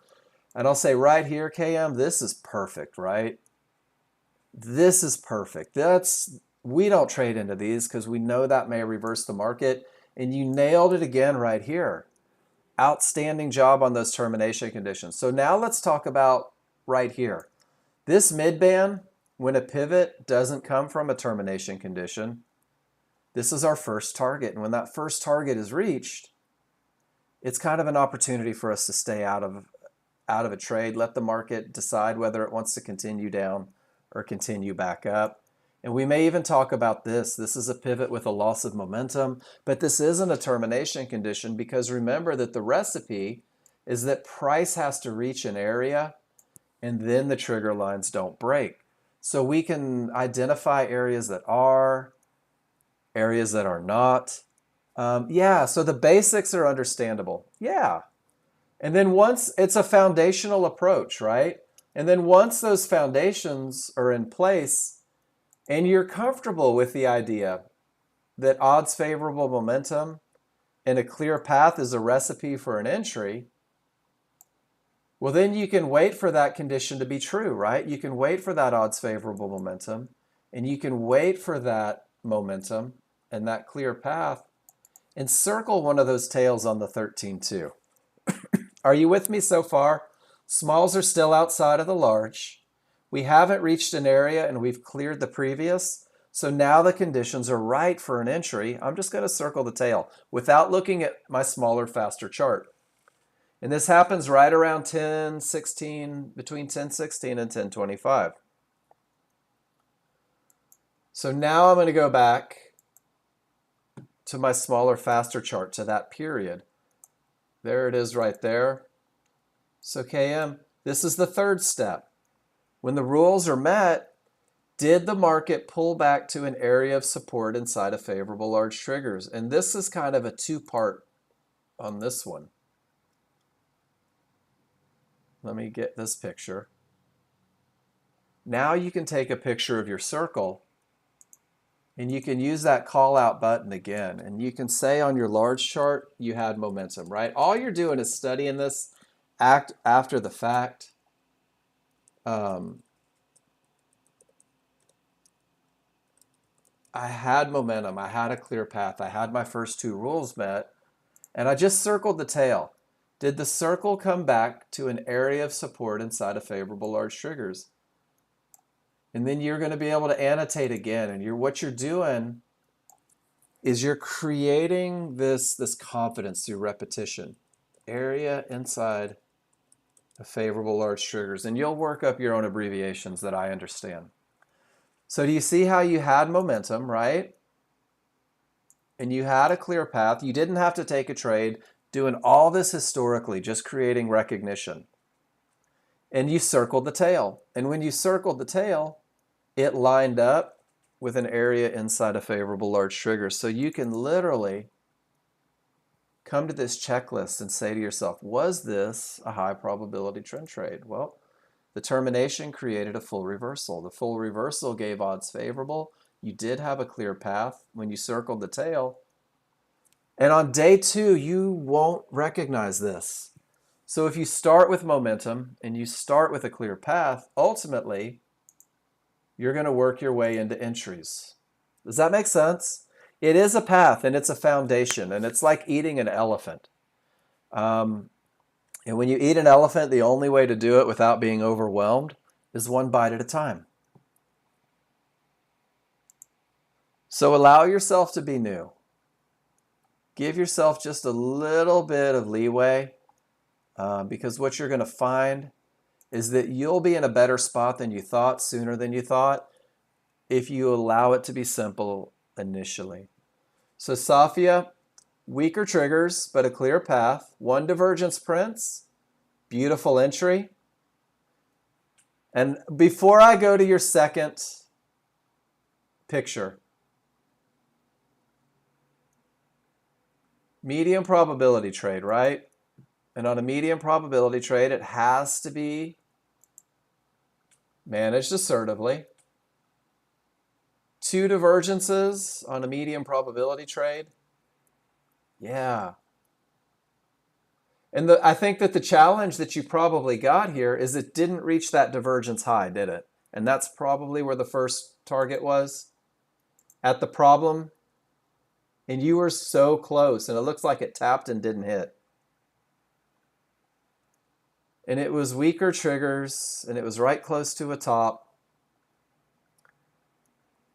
And you got break even if there's a second divergence. And I'm with John on this. I think you managed it beautifully. And if you feel like you managed it terribly, to be honest with you, that means that autopilot is kicking in. You're reading your indicators and you're kind of ditching hope. And your ability to read charts is keeping you out of trouble. You took a great entry on that one. Maybe your first trouble spot, rather than holding for that bigger move, why not take profits at the first trouble right there at those 1-to-1s? Get a little money in the bank. Go to break even. Break even means that you have no risk on the trade. So break even means that your stop is at the same place that you entered, so 0 risk. And you're actually better than break even here.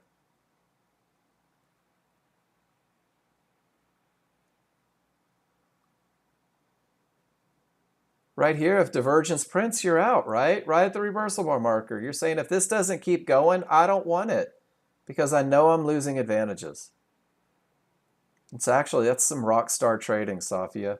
You took a statistical entry. It tapped your target. My guess is it started back down and you rearranged your target again. How did you lose? How on earth could you have lost? Your stop is how many points above your entry?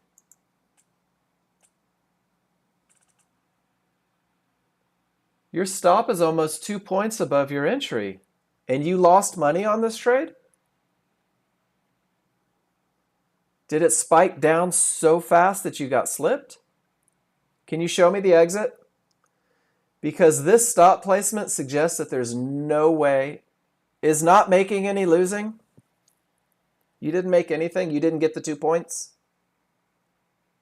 or the 1.75 each. Because even if you got 1 point, that's 20 bucks, right? Covers your commissions. You took a shot, it didn't work. That's hardly a failure. That's beautiful management on a medium probability trade. It's assertive.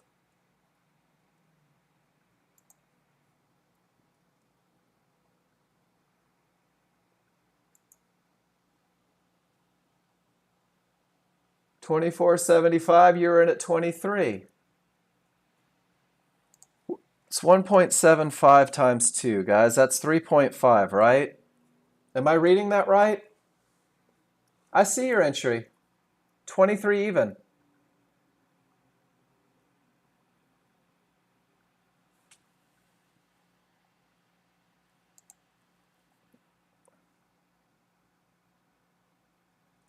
$23 flat, right? I see it. All right, Safia, here we go. Guys, I like it when you show me pictures. No, let's do this. Hold on.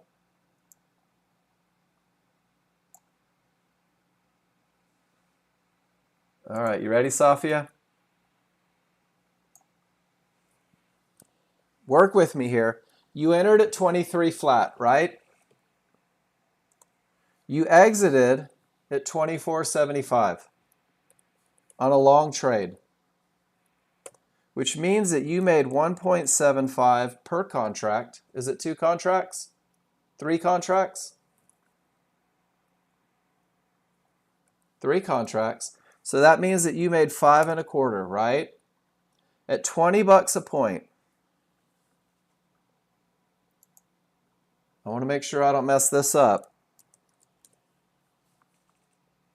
So 5.25 times $20 a point is $105.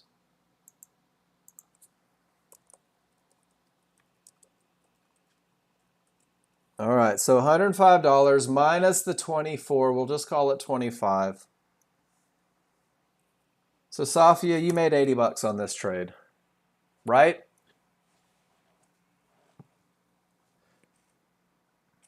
Your medium probability trade, you made $80.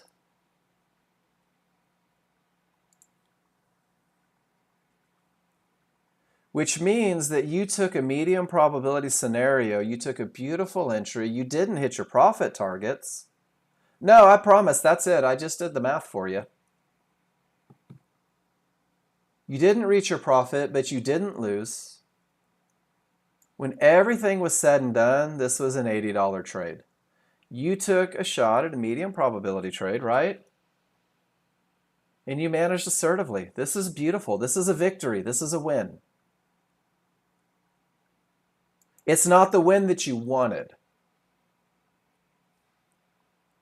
But this is a victory. You took a trade that didn't have the advantage of momentum. You took a trade that had weak triggers, that had divergences against it. Your beautiful entry got you out of there with just a little bit of cha-ching. And sometimes the market doesn't make the target. That's true. Safia, great trade. Guys, this is one of the nice things about the class too. We all love to beat ourselves up. Uh-oh, crude oil. Guys, here's that same thing we were talking about, right? You're welcome. Had to let it break one way or the other. It broke. It gave odds favorable, no termination conditions, pull back to resistance inside of favorable large triggers, and money, money. Carl, great trade. Jose, you going to show me the same thing? Yeah, he is. Guys, look at this. Termination creates a full reversal. Full reversal creates odds favorable momentum. Odds favorable momentum has a clear path. Clear path has an entry at an area inside of favorable large triggers. Stop where the market shouldn't go. Quick profits on the way down. Two divergences print, and you exited. Did this market continue down?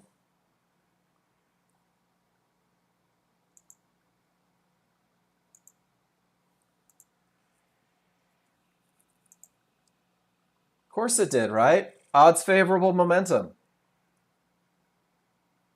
So Jose, and this is for everybody. And then KM, let's go through the process again, right? Termination creates a full reversal. Full reversal creates odds favorable. Odds favorable has a clear path. Guys, this is your highest probability trend trade that you could ever hope for in a million years.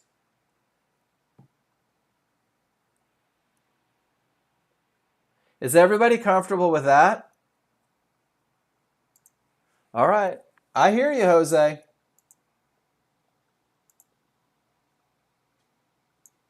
Let's take a picture. We have determined rules 1 and 2 are met without question, without hesitation, right? Absolutely best of the best. Everything on this chart says, holy crap, we're going down. One divergence. Guys, does one divergence on the small chart scare us out of a high probability trend trade?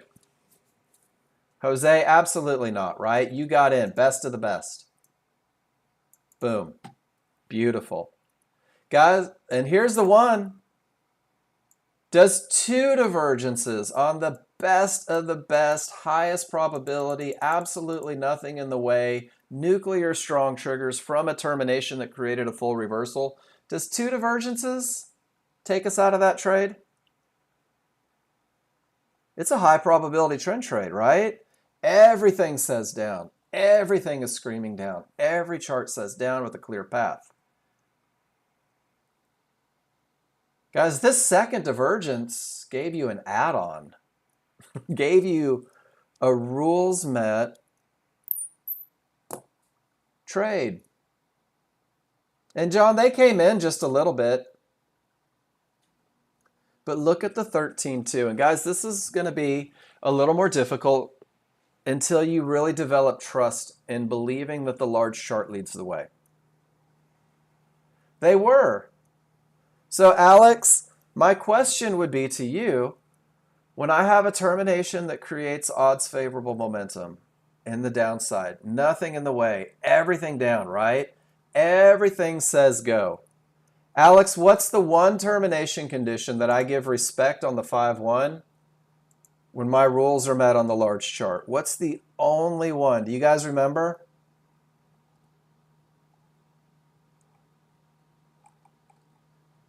And this is where you take a rule and you add to it. 3 divergences. Alex, you're absolutely right. When does 3 divergences become stronger?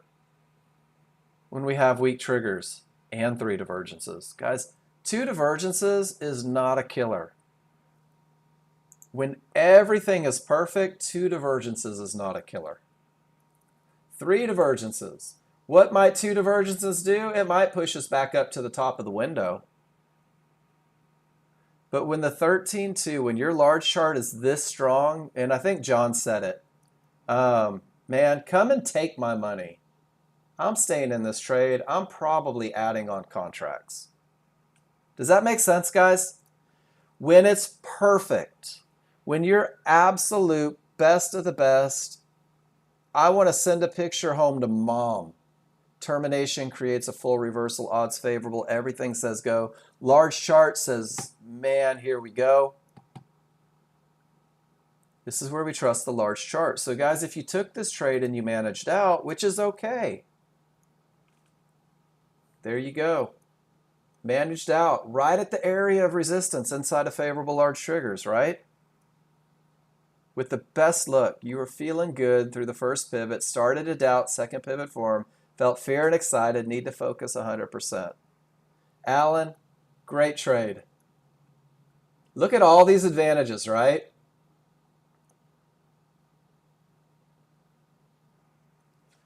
Guys, it's okay. The first piece of the puzzle is momentum. Second piece is a clear path.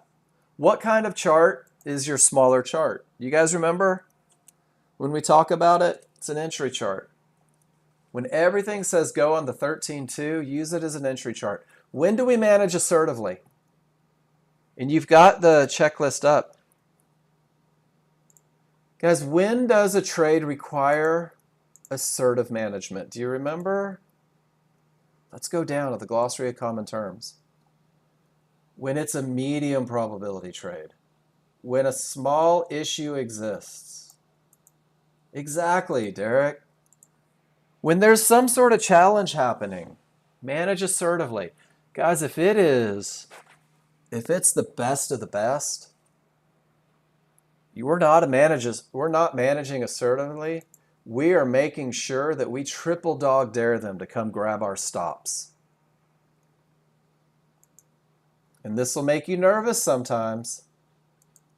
But guys, this market did exactly what it said it was going to do. It came from a Fibonacci resistance.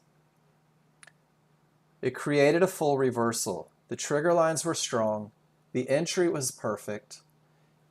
And here's the other thing. If you were taking the entry at 47, at 37 you made $100, right? And if you went break even because that's what your plan says in the beginning, you only made $100 and then it finished. But every great entry is a management opportunity. You're going to grow with the management.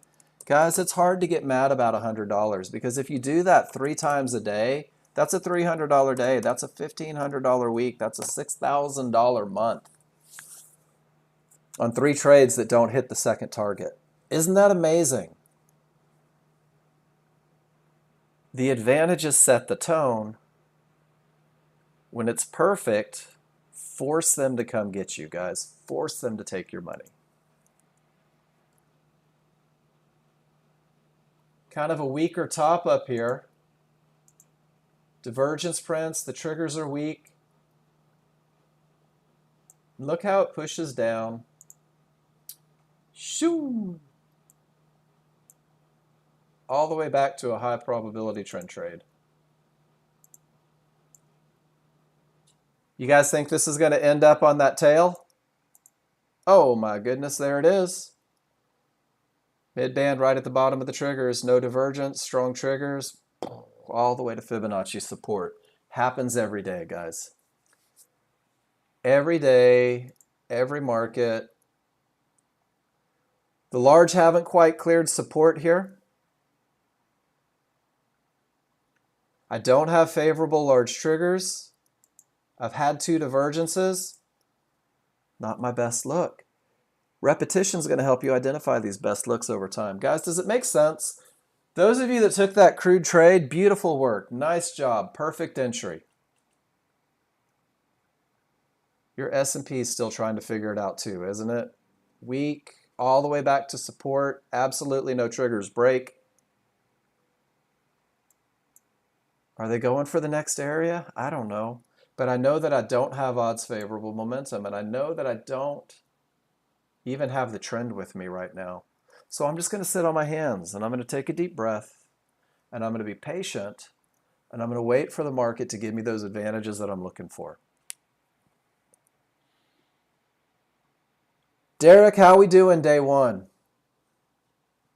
It's a lot, right? It's a lot on day one, guys. It's so much sometimes that this is the first thing that shows up if I click on drinking. Drinking from a fire hose. It's a lot coming at you on day one, guys. This is why I really like you to keep it simple. This is why I only want you focusing on 3 things, right? The advantage of momentum. And then when you're comfortable with that look. Awesome. Thanks, Derek. Me too. You want to know a true story? Is I had 0 trading experience when I came in. And I mean 0. When John Novak, and I'll tell you guys my story for those of you that are new and never heard it. I was in the restaurant industry 30 years. I was a general manager of a very popular, very high grossing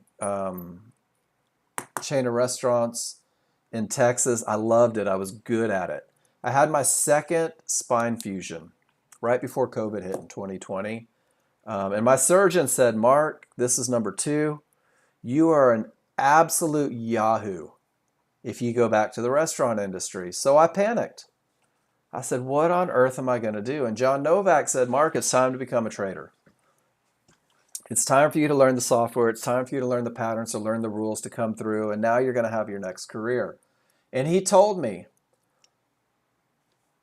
he said, and John Novak ran the classroom then. He said, I run the classroom. I want you to do me a favor. He goes, I want you to find 10 pictures of rules-based entries, long and short. That's it, 10 of each. Write it out on a piece of paper, what it's taking to get you into it. And then he said, I want you to take those pictures and put them in the spreadsheet. And while you grow with the software on Simulator, Mark, I want you to post them in the room. I want you to post everything that you do in the room because I'm going to give you feedback and I'm going to get you where you want to be.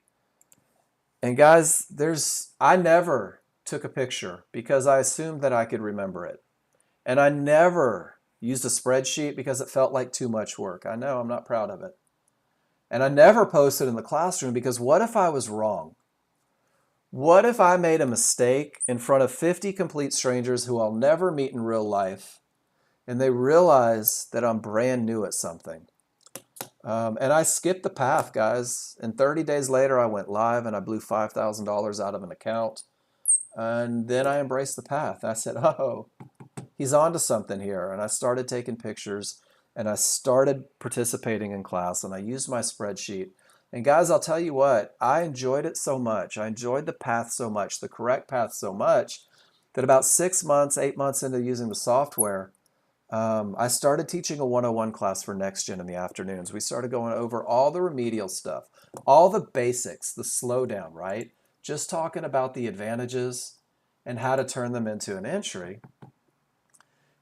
And then what happens is by starting slow, right, it works it up. And KM, looks like we have everybody in here.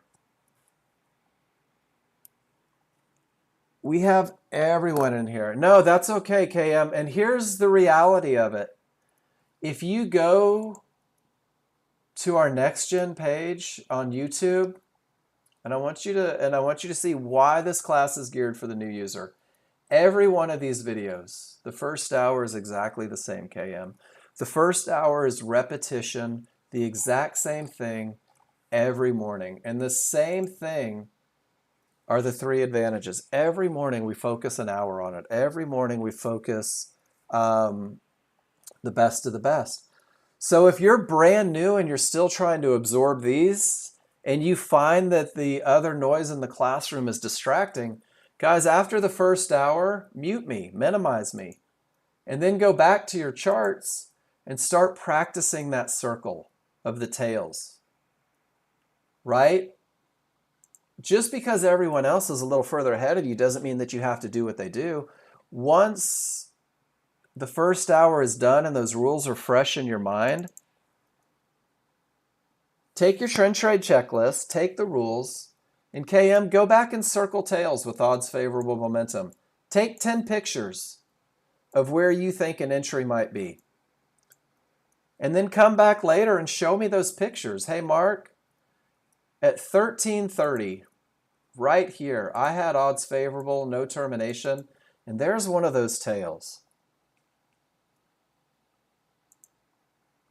And that was all the way back on the first. But we can scroll all the way back, right? Scroll all the way back and say, Mark, that's where my tail ended up. Was that a high probability trend trade? I'm not sure. In KM, I'll say, nope, that didn't make it to the area of support inside of favorable large triggers. Probably not our trade. But you don't have to be in the live class to study. But that first hour of the live class is going to give you that foundation that makes it easy for you to study. So KM, come in, take those rules, scroll back, right? Yeah. And then don't even listen to me. Like as soon as you have those rules, that first hour, that reinforcement, go back and study for a little bit, circle some tails, mark up some charts, and then KM, come back into the room and let me show you exactly what I think is a great thing about this classroom. Is if you come back with this picture, and it doesn't matter what it is, right? And you drop it in the room like this, KM, I'm going to click on your picture and I'm going to open that link. And in that moment, it doesn't matter who's in here. It doesn't matter what their experience is. You and I are having a private session. You and I are having a one-on-one, a conversation about everything in your picture. Any questions that you have, any needs that you have, any clarity that you need. This becomes a private session. Take advantage of it. I'll give you 50 private sessions a day during the class period. So don't get overwhelmed thinking that you have to be perfect on day one. Take that first hour, take that basic recipe for a trade, and practice finding it. Practice going back and circling tails. Practice identifying odds favorable momentum. And then here's your study guide that's going to take you back. So this is what you're doing. Get that first hour in, get reinforcement of what it is that you're looking for, and then go back and study it and bring me your pictures, right? And then tomorrow we'll do the same thing. We'll reinforce those rules once again, scroll back and study it. It can be the same day. It doesn't matter. Take those pictures, bring them in. Let's confirm that you're seeing it. By the second or third day, you're going to be like, all right, I've seen this 50 times. This is starting to make sense. KMN, you can click on any one of these links in the spreadsheet and reinforce those good rules. By the third day, you're starting to simulate, right?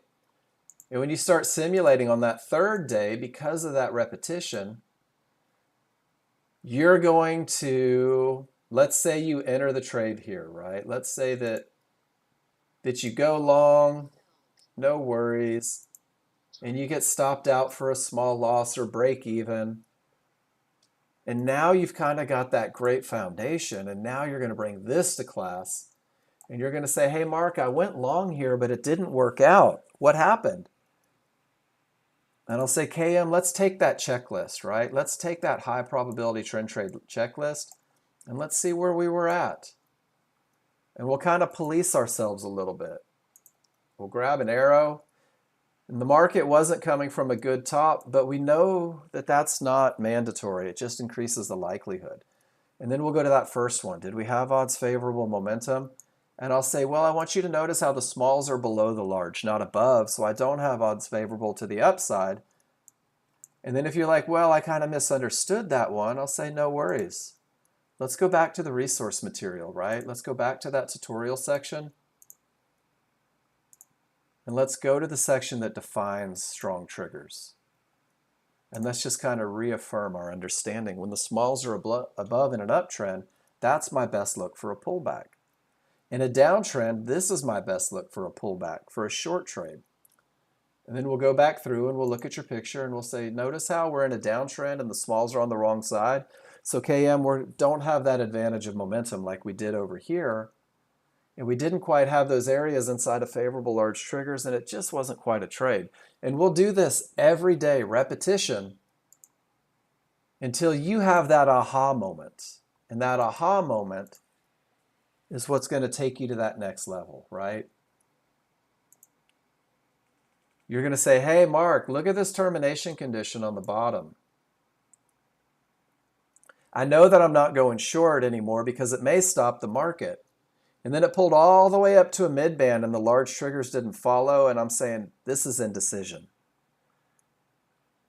The smalls are up, the large are down, but then price reaches support in a divergence low, and none of the trigger lines break through, and this is that great lesson on termination conditions. This is the one that lets me know that the market may reverse, and ultimately it does. And I get odds favorable momentum. And KM, you're going to have this moment where you're like, but Mark, I can't find the entry off that termination condition that creates odds favorable momentum, that has a clear path. And you and I will search it together and we'll look and see if there was ever a pullback to an area of support inside of favorable large triggers. And there never was. And guys, sometimes it's just not our money. Sometimes the market doesn't give us a trade. But it doesn't discount the fact that you've identified termination conditions, that you've recognized the reversal, that you've identified the advantages.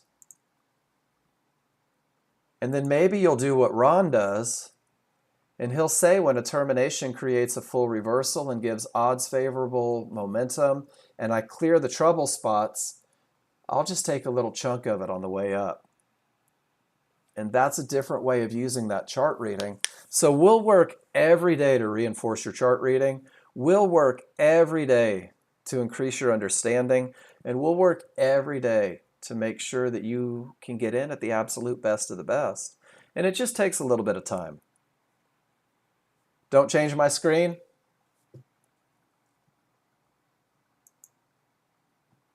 Sure. What's your question? Uh-oh.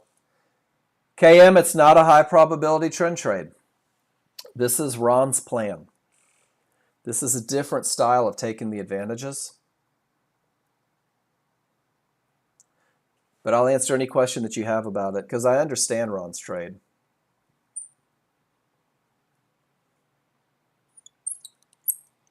So I'll let you type. Man, it's already 11:20. How did that happen, guys?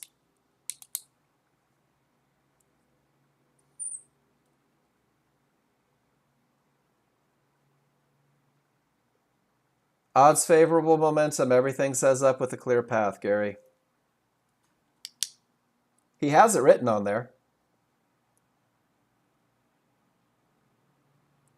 Absolutely. Small and large triggers, KM. And rather than Ron's picture for it, let's go back to the manual. So the solid lines, 4 total on the dotted line. So what you're looking at there is, I'll show you exactly what it is. And let's use a live market. I'll find one where we're spread. So on your 5-1, you have what's called the large triggers, which are the smooth of the two. And these are native to the 5-1. These belong on the 5-1. These are your 5-1 moving average, or moving indicator. These that have steps on them, see how they have that little hinge? Not quite as smooth as the large. These are what we call the synthetic triggers. And your synthetic triggers on the 5-1 are nothing more than your large triggers on the 13-2. But we take them and we synthetically put them over here on the 5-1 because when the large triggers on the 5-1 and the large triggers on the 13-2 are in the same place at the same time, when they trend one on top of the other, we call this favorable large triggers.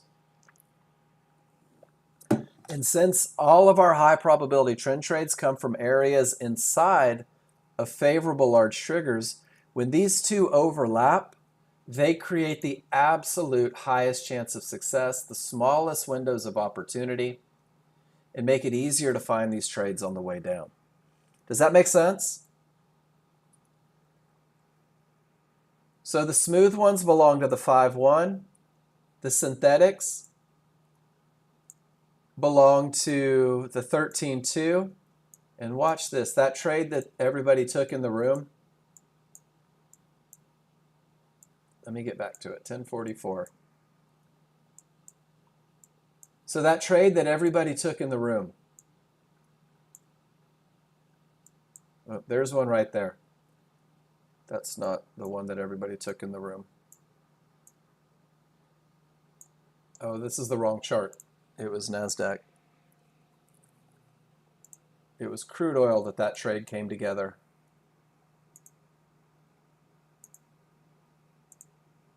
So there's the rules met.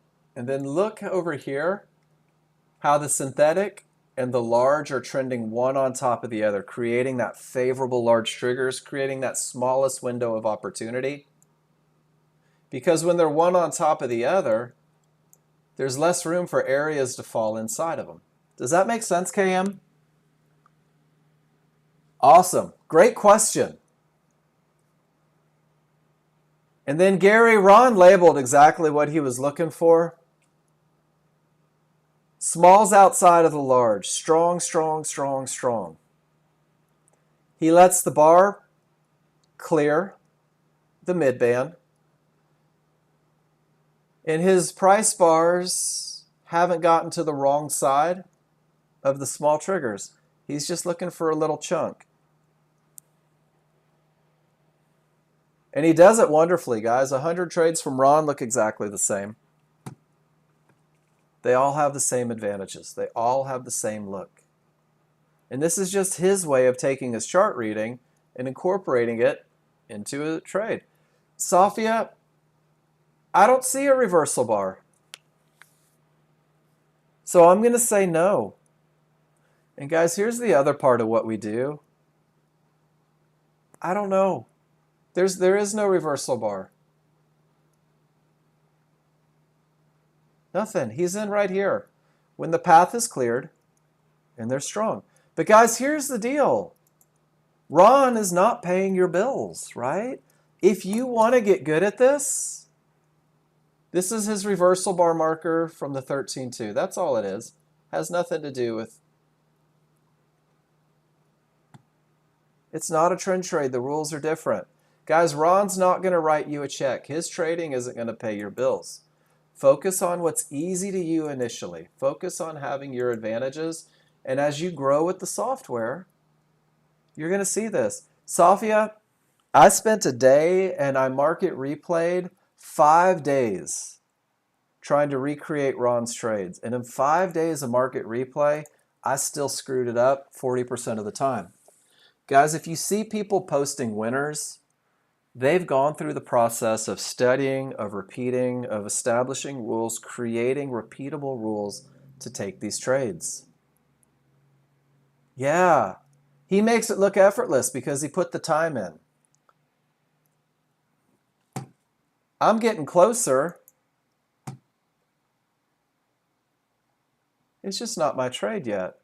And that's okay, right? I can keep it simple and make money. I can take the absolute best of the best, highest probability, every advantage, right? Trial and error, learning experience, absolutely. In KM, you're never going to stop learning. That's the beautiful thing. But this plan right here, this super simple, focus on the advantages, focus on learning how to find the entries.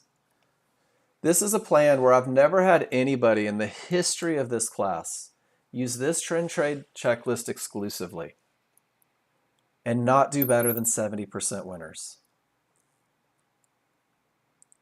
Guys, if you're not above 50% winners right now, let that sink in. I've never had anybody in the history of this classroom use this checklist exclusively and not do better than 70%.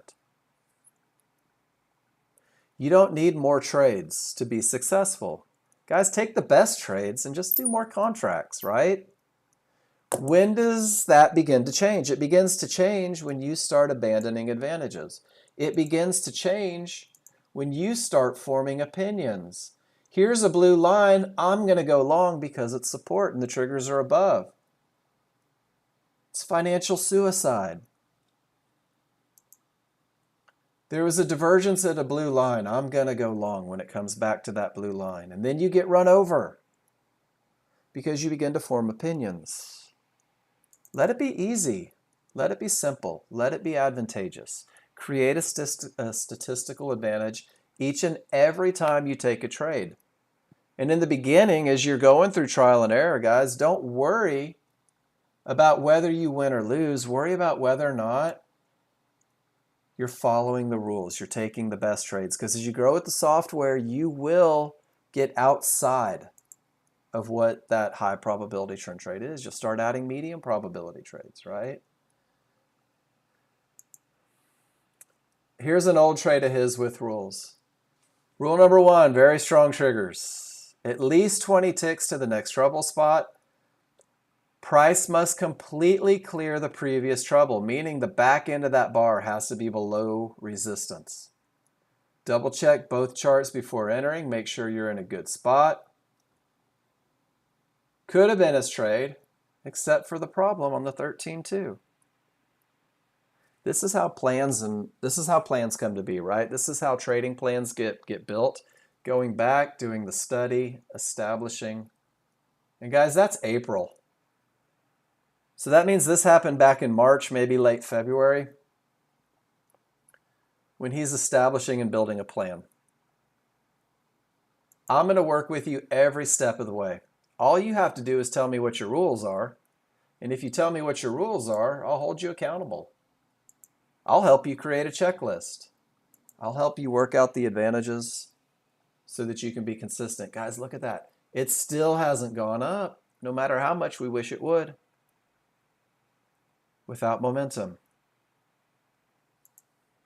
So guys, let yourself be new. Greed and fear.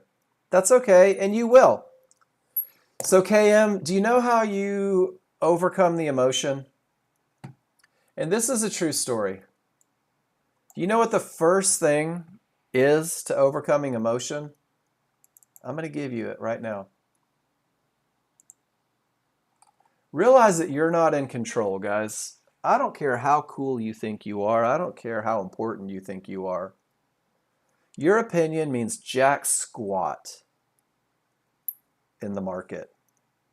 Because the big money investors, the institutional traders, guys, these are the guys that move the market. These are the guys that establish momentum. These are the guys that react to Fibonacci areas. Your job, KM, is to be a remora. And how are you a remora? You let the sharks establish momentum. You let the sharks establish a clear path. You let the guys who try to be first give you a pushback to the area inside of favorable large triggers. And absolutely watch those Mark Douglas videos.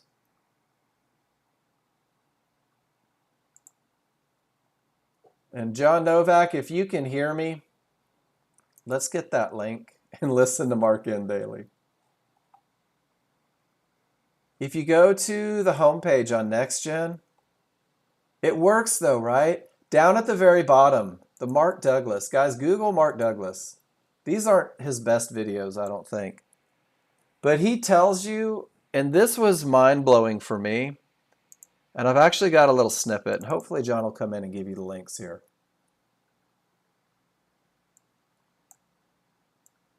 Trading without fear, hesitation, or internal conflict is the function of believing you do not have to know what's going to happen next on a trade-by-trade bias to win or make consistent money. When you stop expecting to win every trade, you start winning most of your trades. When you stop worrying about the result and focus on the execution of the method, because the process yields results. So KM, you're not in control. None of us are. We all wish that we were, right?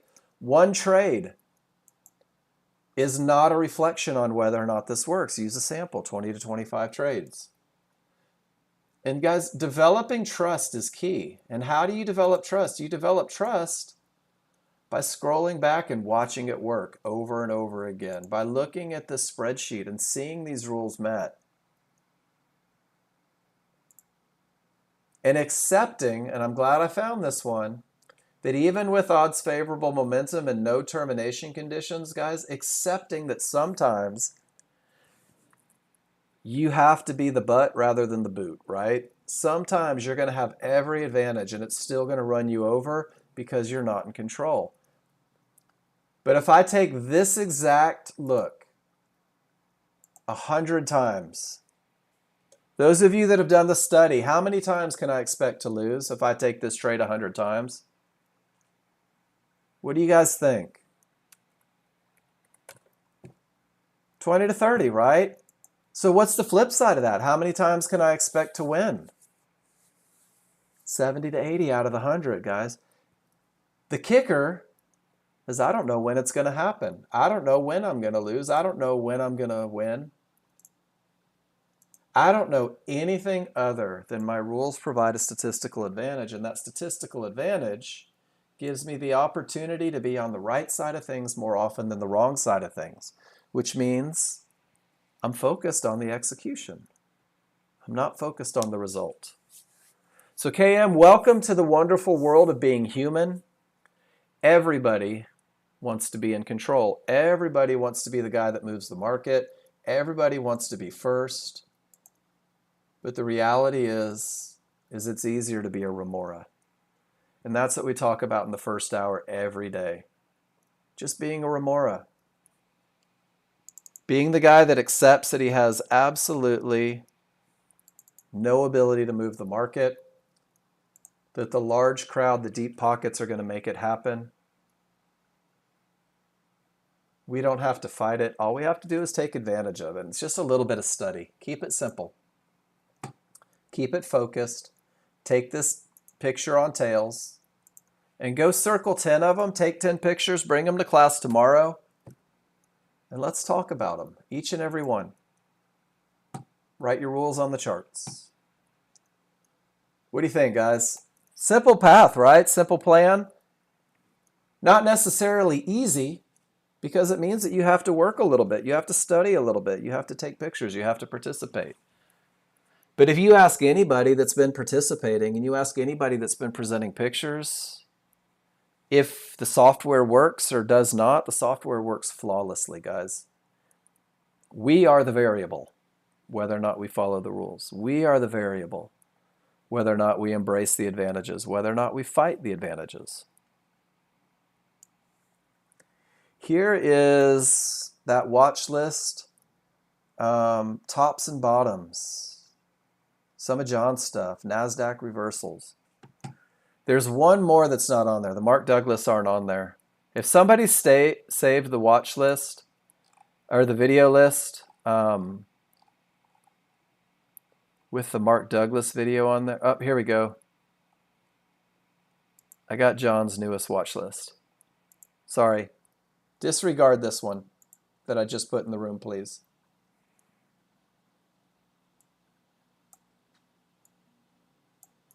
Here's all of your links. Boom. Best of the best, guys. Ah, thank you for that. I'm going to save it as the watch list. There we go. Guys, watch them. This one talks about everything. This one talks about tops and bottoms. It talks about entries. It talks about momentum trades. And it has a link to the Mark Douglas videos. Talks about trading the edges. Talks about John Novak doing a private session. High probability trend trade, NASDAQ recap.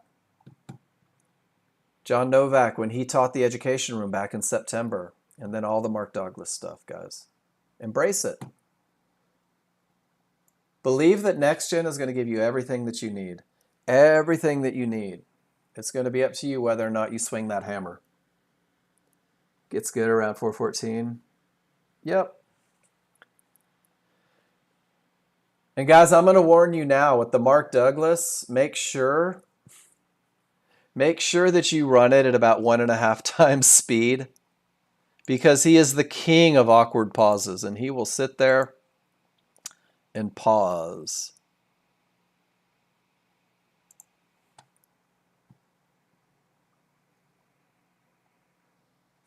Five-hour seminar, you want everybody to know it's worth the effort? It is. It's so worth the effort.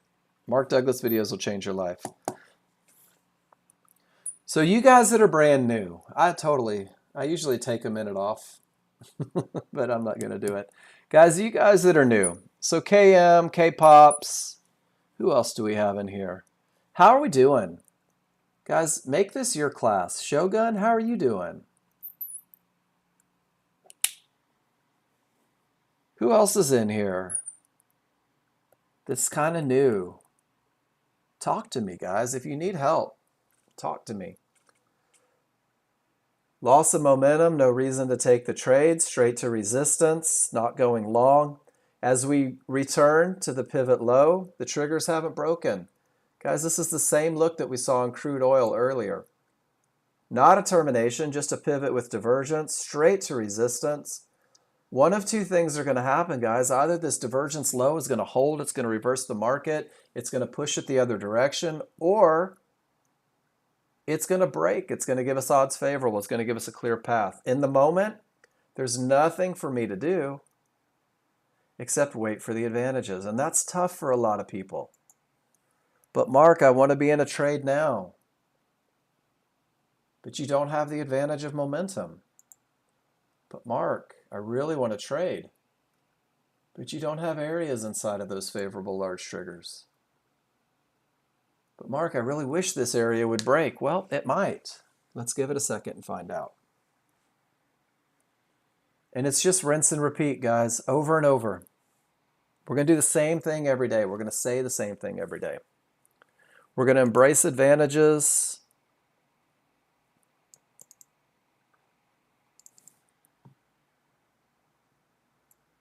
And to minimize your learning curve. I say this a lot because I believe in it. Post your pictures in class. Every trade, win, lose, or draw. If you win and the rules are wrong, you may have a short-term victory, but long-term failure. How are you going to know the difference? To be sure, you need feedback. We're here to help. Place a trade on the simulator. Participate in class. You can't lose money doing that, guys. Your demo is free. The software and during your demo is free. The platform to run it is free. Simulator is monopoly money. There is zero risk. All you got to do is study a little bit. You need someone to tell you what you're doing right or wrong, and this really is the educational magic that we offer, guys. It's 15 hours every week from 9 a.m. to noon. You are my sole focus. Your success is my #1 priority, and the only way that I get to help you is if you post in this room, is if you ask for help. I can't see you behind your monitor. I'm not sure if you're confused about momentum or entries. Take advantage of the resources, guys. Tiger Woods has a swing coach. Michael Jordan had a free throw coach. Serena Williams has a tennis coach. Einstein had mentors, right? Take advantage. So far, we have a termination condition.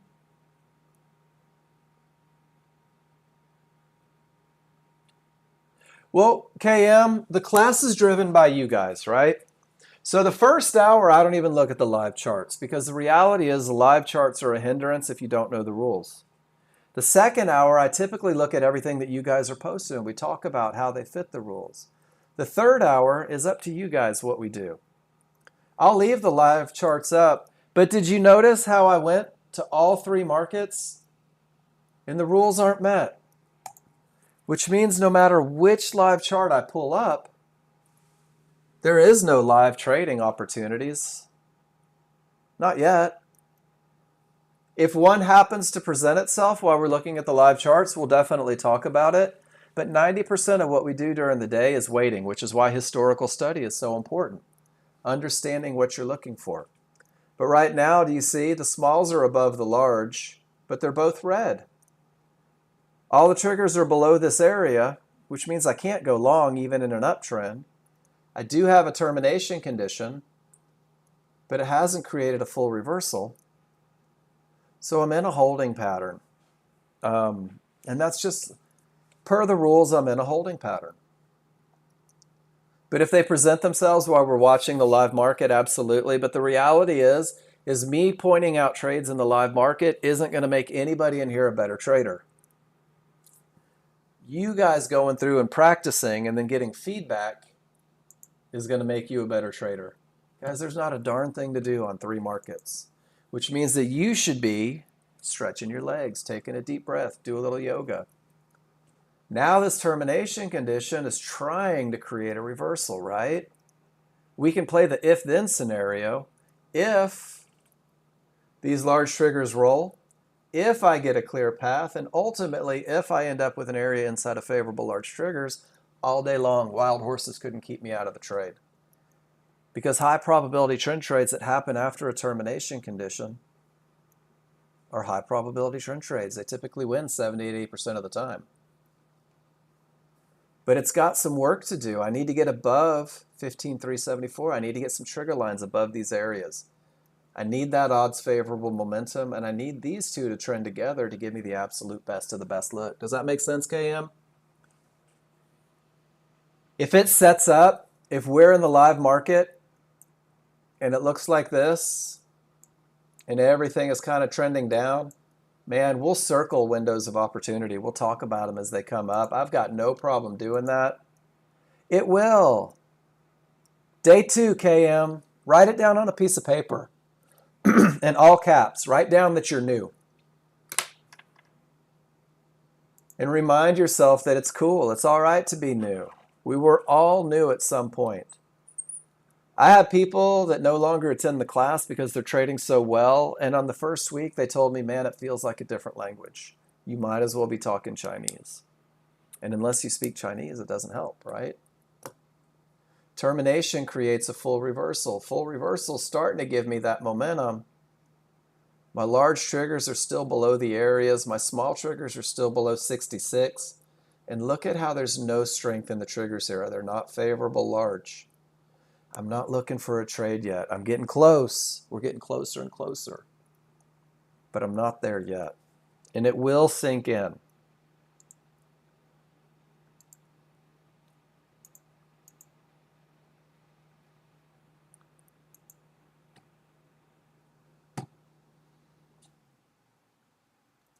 And this is one of those cases where rules are designed to keep you safe. 1536, no triggers through, right? Not going to look for longs, not just yet. Is everybody comfortable with that? In the moment, my trigger lines haven't broken, therefore rule number 2 isn't met. Therefore, I don't have a high probability trade. Everything is pushing up. My momentum is up. I'm just waiting for the best of the best, guys. I'm waiting for that advantage. Not worried about the win or the loss. I'm worried about the process. Guys, we got about 10 minutes. What do you want to talk about? I'm losing my voice. I've been doing all the talking today. What would you guys like to discuss? Is there something that I don't do in class that you'd like to see in class? Send me an email. Let me know. Guys, people send me emails all the time with questions, and we incorporate them into lessons in the classroom.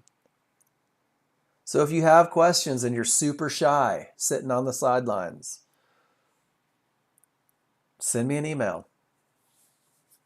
Ask a question. I'll incorporate it in.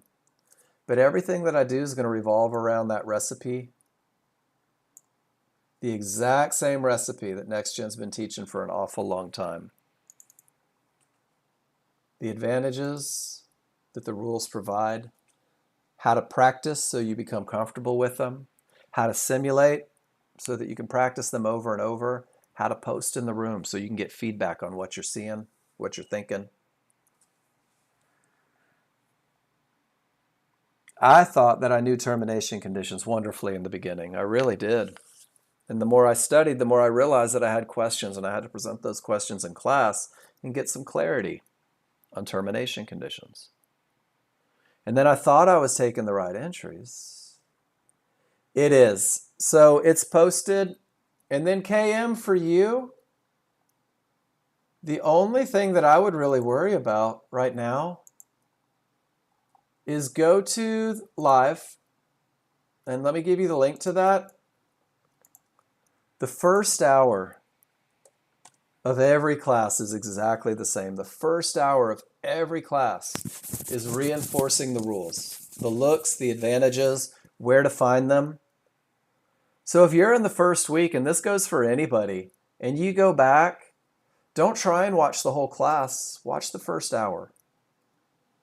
Just the first hour. And then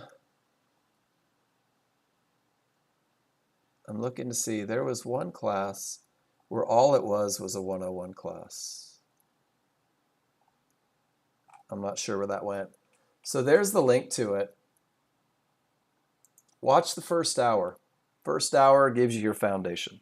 First hour gives you your rules. First hour describes your entries.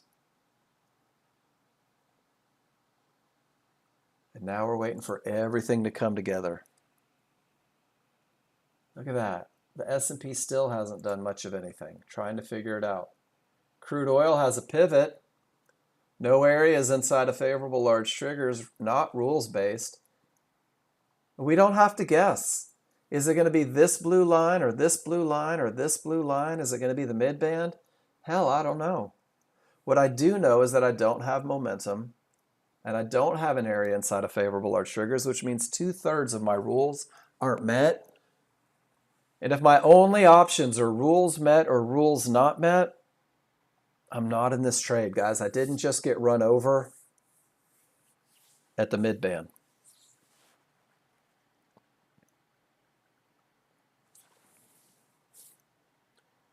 Good stuff today. Hopefully everybody learned something.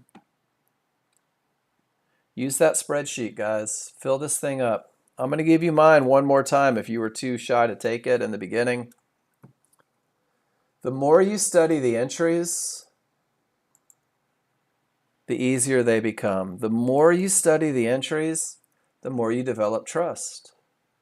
The firm belief in the reliability, truthability, strength of someone or something. Guys, your something is the high probability trend trade. Your study develops trust. Your repetition develops trust. And trust is confidence, belief, faith, freedom from suspicion or doubt. Guys, all these, the thesaurus game is strong. This is what you're building through repetition, through feedback. And when you build it, you're going to get rid of distrust. You're going to lose the skepticism. You're going to lose that feeling in the gut that says, hey, Mark, maybe you shouldn't take this one, and you're going to replace that with my rules are met, I'm entering the trade. Trust is a wonderful thing, but it takes time to develop, right? Give it 300 pictures. Give it 500 pictures. You'll be amazed at how much you trust what you didn't trust last week. Remember who's in control, guys. It's not us. It's this guy. We're the remoras. We don't have to be first. This guy gets to be first. This guy gets to establish the momentum and the clear path, and then we'll just take advantage of it, right?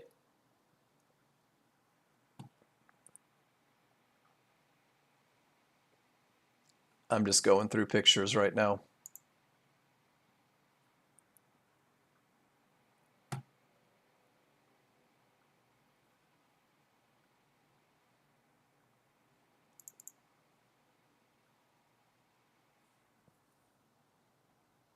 We're in a downtrend.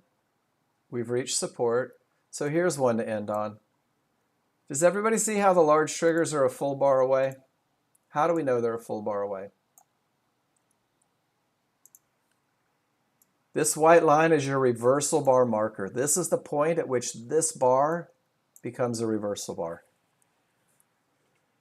When price accelerates away from these large triggers and reaches a Fibonacci area and the large triggers remain a full bar away or greater, KM, this is what we call the gap theory. Price is likely to snap back to those large triggers. Keeps you from looking for short trades into this area.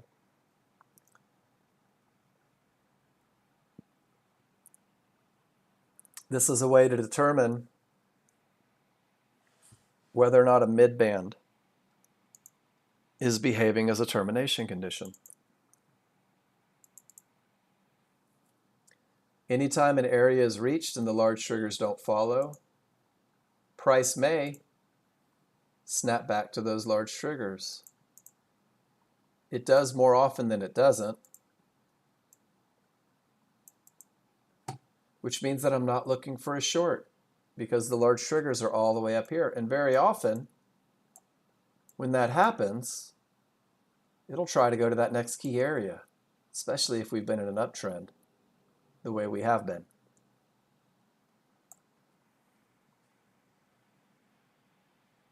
No, you don't have more advantage trading. You could spend all the money in the world on a PC. It has nothing to do with your trading. It only has to do with how efficiently your indicators run. Thanks, Ron. I don't think you confused anybody. So KM, it's a great computer, but it's not going to make you a better trader. It's not going to create advantages in the market that aren't there. It's not going to give you opportunities that aren't present to anyone with a weaker computer. All the advantages you need are found in 3 rules: the ability to study, the ability to learn how to read your charts. Buying the software won't make you a great trader. You're still going to have to learn how to use it. Nobody wants to hear that.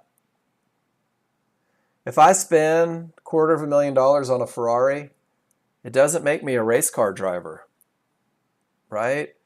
If I buy the most expensive golf clubs out there, it doesn't mean that I'm going to be able to play like Tiger Woods or Rory McIlroy. It means that I have the absolute best tool to learn how to do that, right? I have this software takes away the disadvantage of doubt, of not knowing where the market's likely to continue. This software takes away the disadvantage of not knowing whether or not I have momentum, but you have to learn how to use it. And that's a great computer. And if you're in the market for a computer, I know a lot of people that would scream from the mountaintop, get it, it's a good one. But it's going to be that simplicity that gets us where we want to be. It's going to be that focus, that ability to read charts, understanding advantages. That's what's going to get you to where you want to be. And I'm going to be with you the whole way. I'm going to be here to answer every question that you have. Your salesperson's going to be here to answer every question that you have. Our tech guy is going to be there to make sure that you never have a problem with that, guys. For the laptop, so KM, a little bit about me. My kids grew up and moved out. I have taught this classroom on a gaming laptop from Texas, Florida. I've taught it from Big Bend National Park. I've taught it from New Mexico, from Arizona, from up and down California. I've taught it from Oregon, and I'm currently teaching it from Washington in a hotel room. A laptop gives you the opportunity to do what we do anywhere in the world, which is pretty amazing because the software works on every market. It works on all time frames. The only variable is you. I like the idea of a laptop because then I can bounce around and do other stuff. But the reality is I have my laptop hooked up to two 32-inch monitors. I'm getting old. My eyes are getting tired. And I like those bigger screens.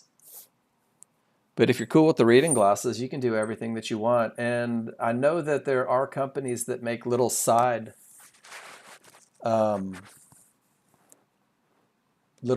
monitors for a laptop. 32-inch monitors are great. Amen, Gary.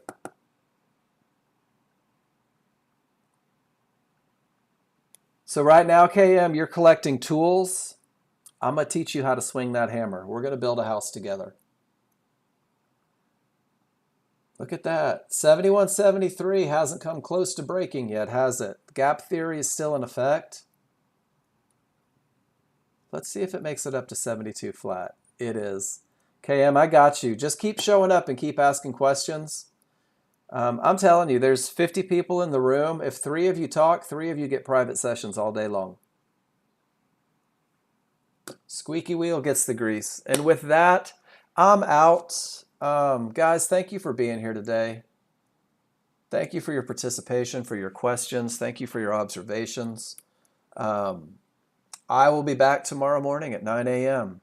and we're going to do it again. And then I'll be back the next day and we'll do it again and we'll do it again every day until you get to where you want to be. But I am going to open up and I'm going to look for some high probability trend trades to set up. So you guys enjoy your afternoon. I'll see you tomorrow morning. There are no dumb questions, KM. Remember, you're new. I appreciate you being new. It gives me a little job security. So ask all the questions. We'll get you taken care of. I'll see you guys in the morning. Be good, everybody.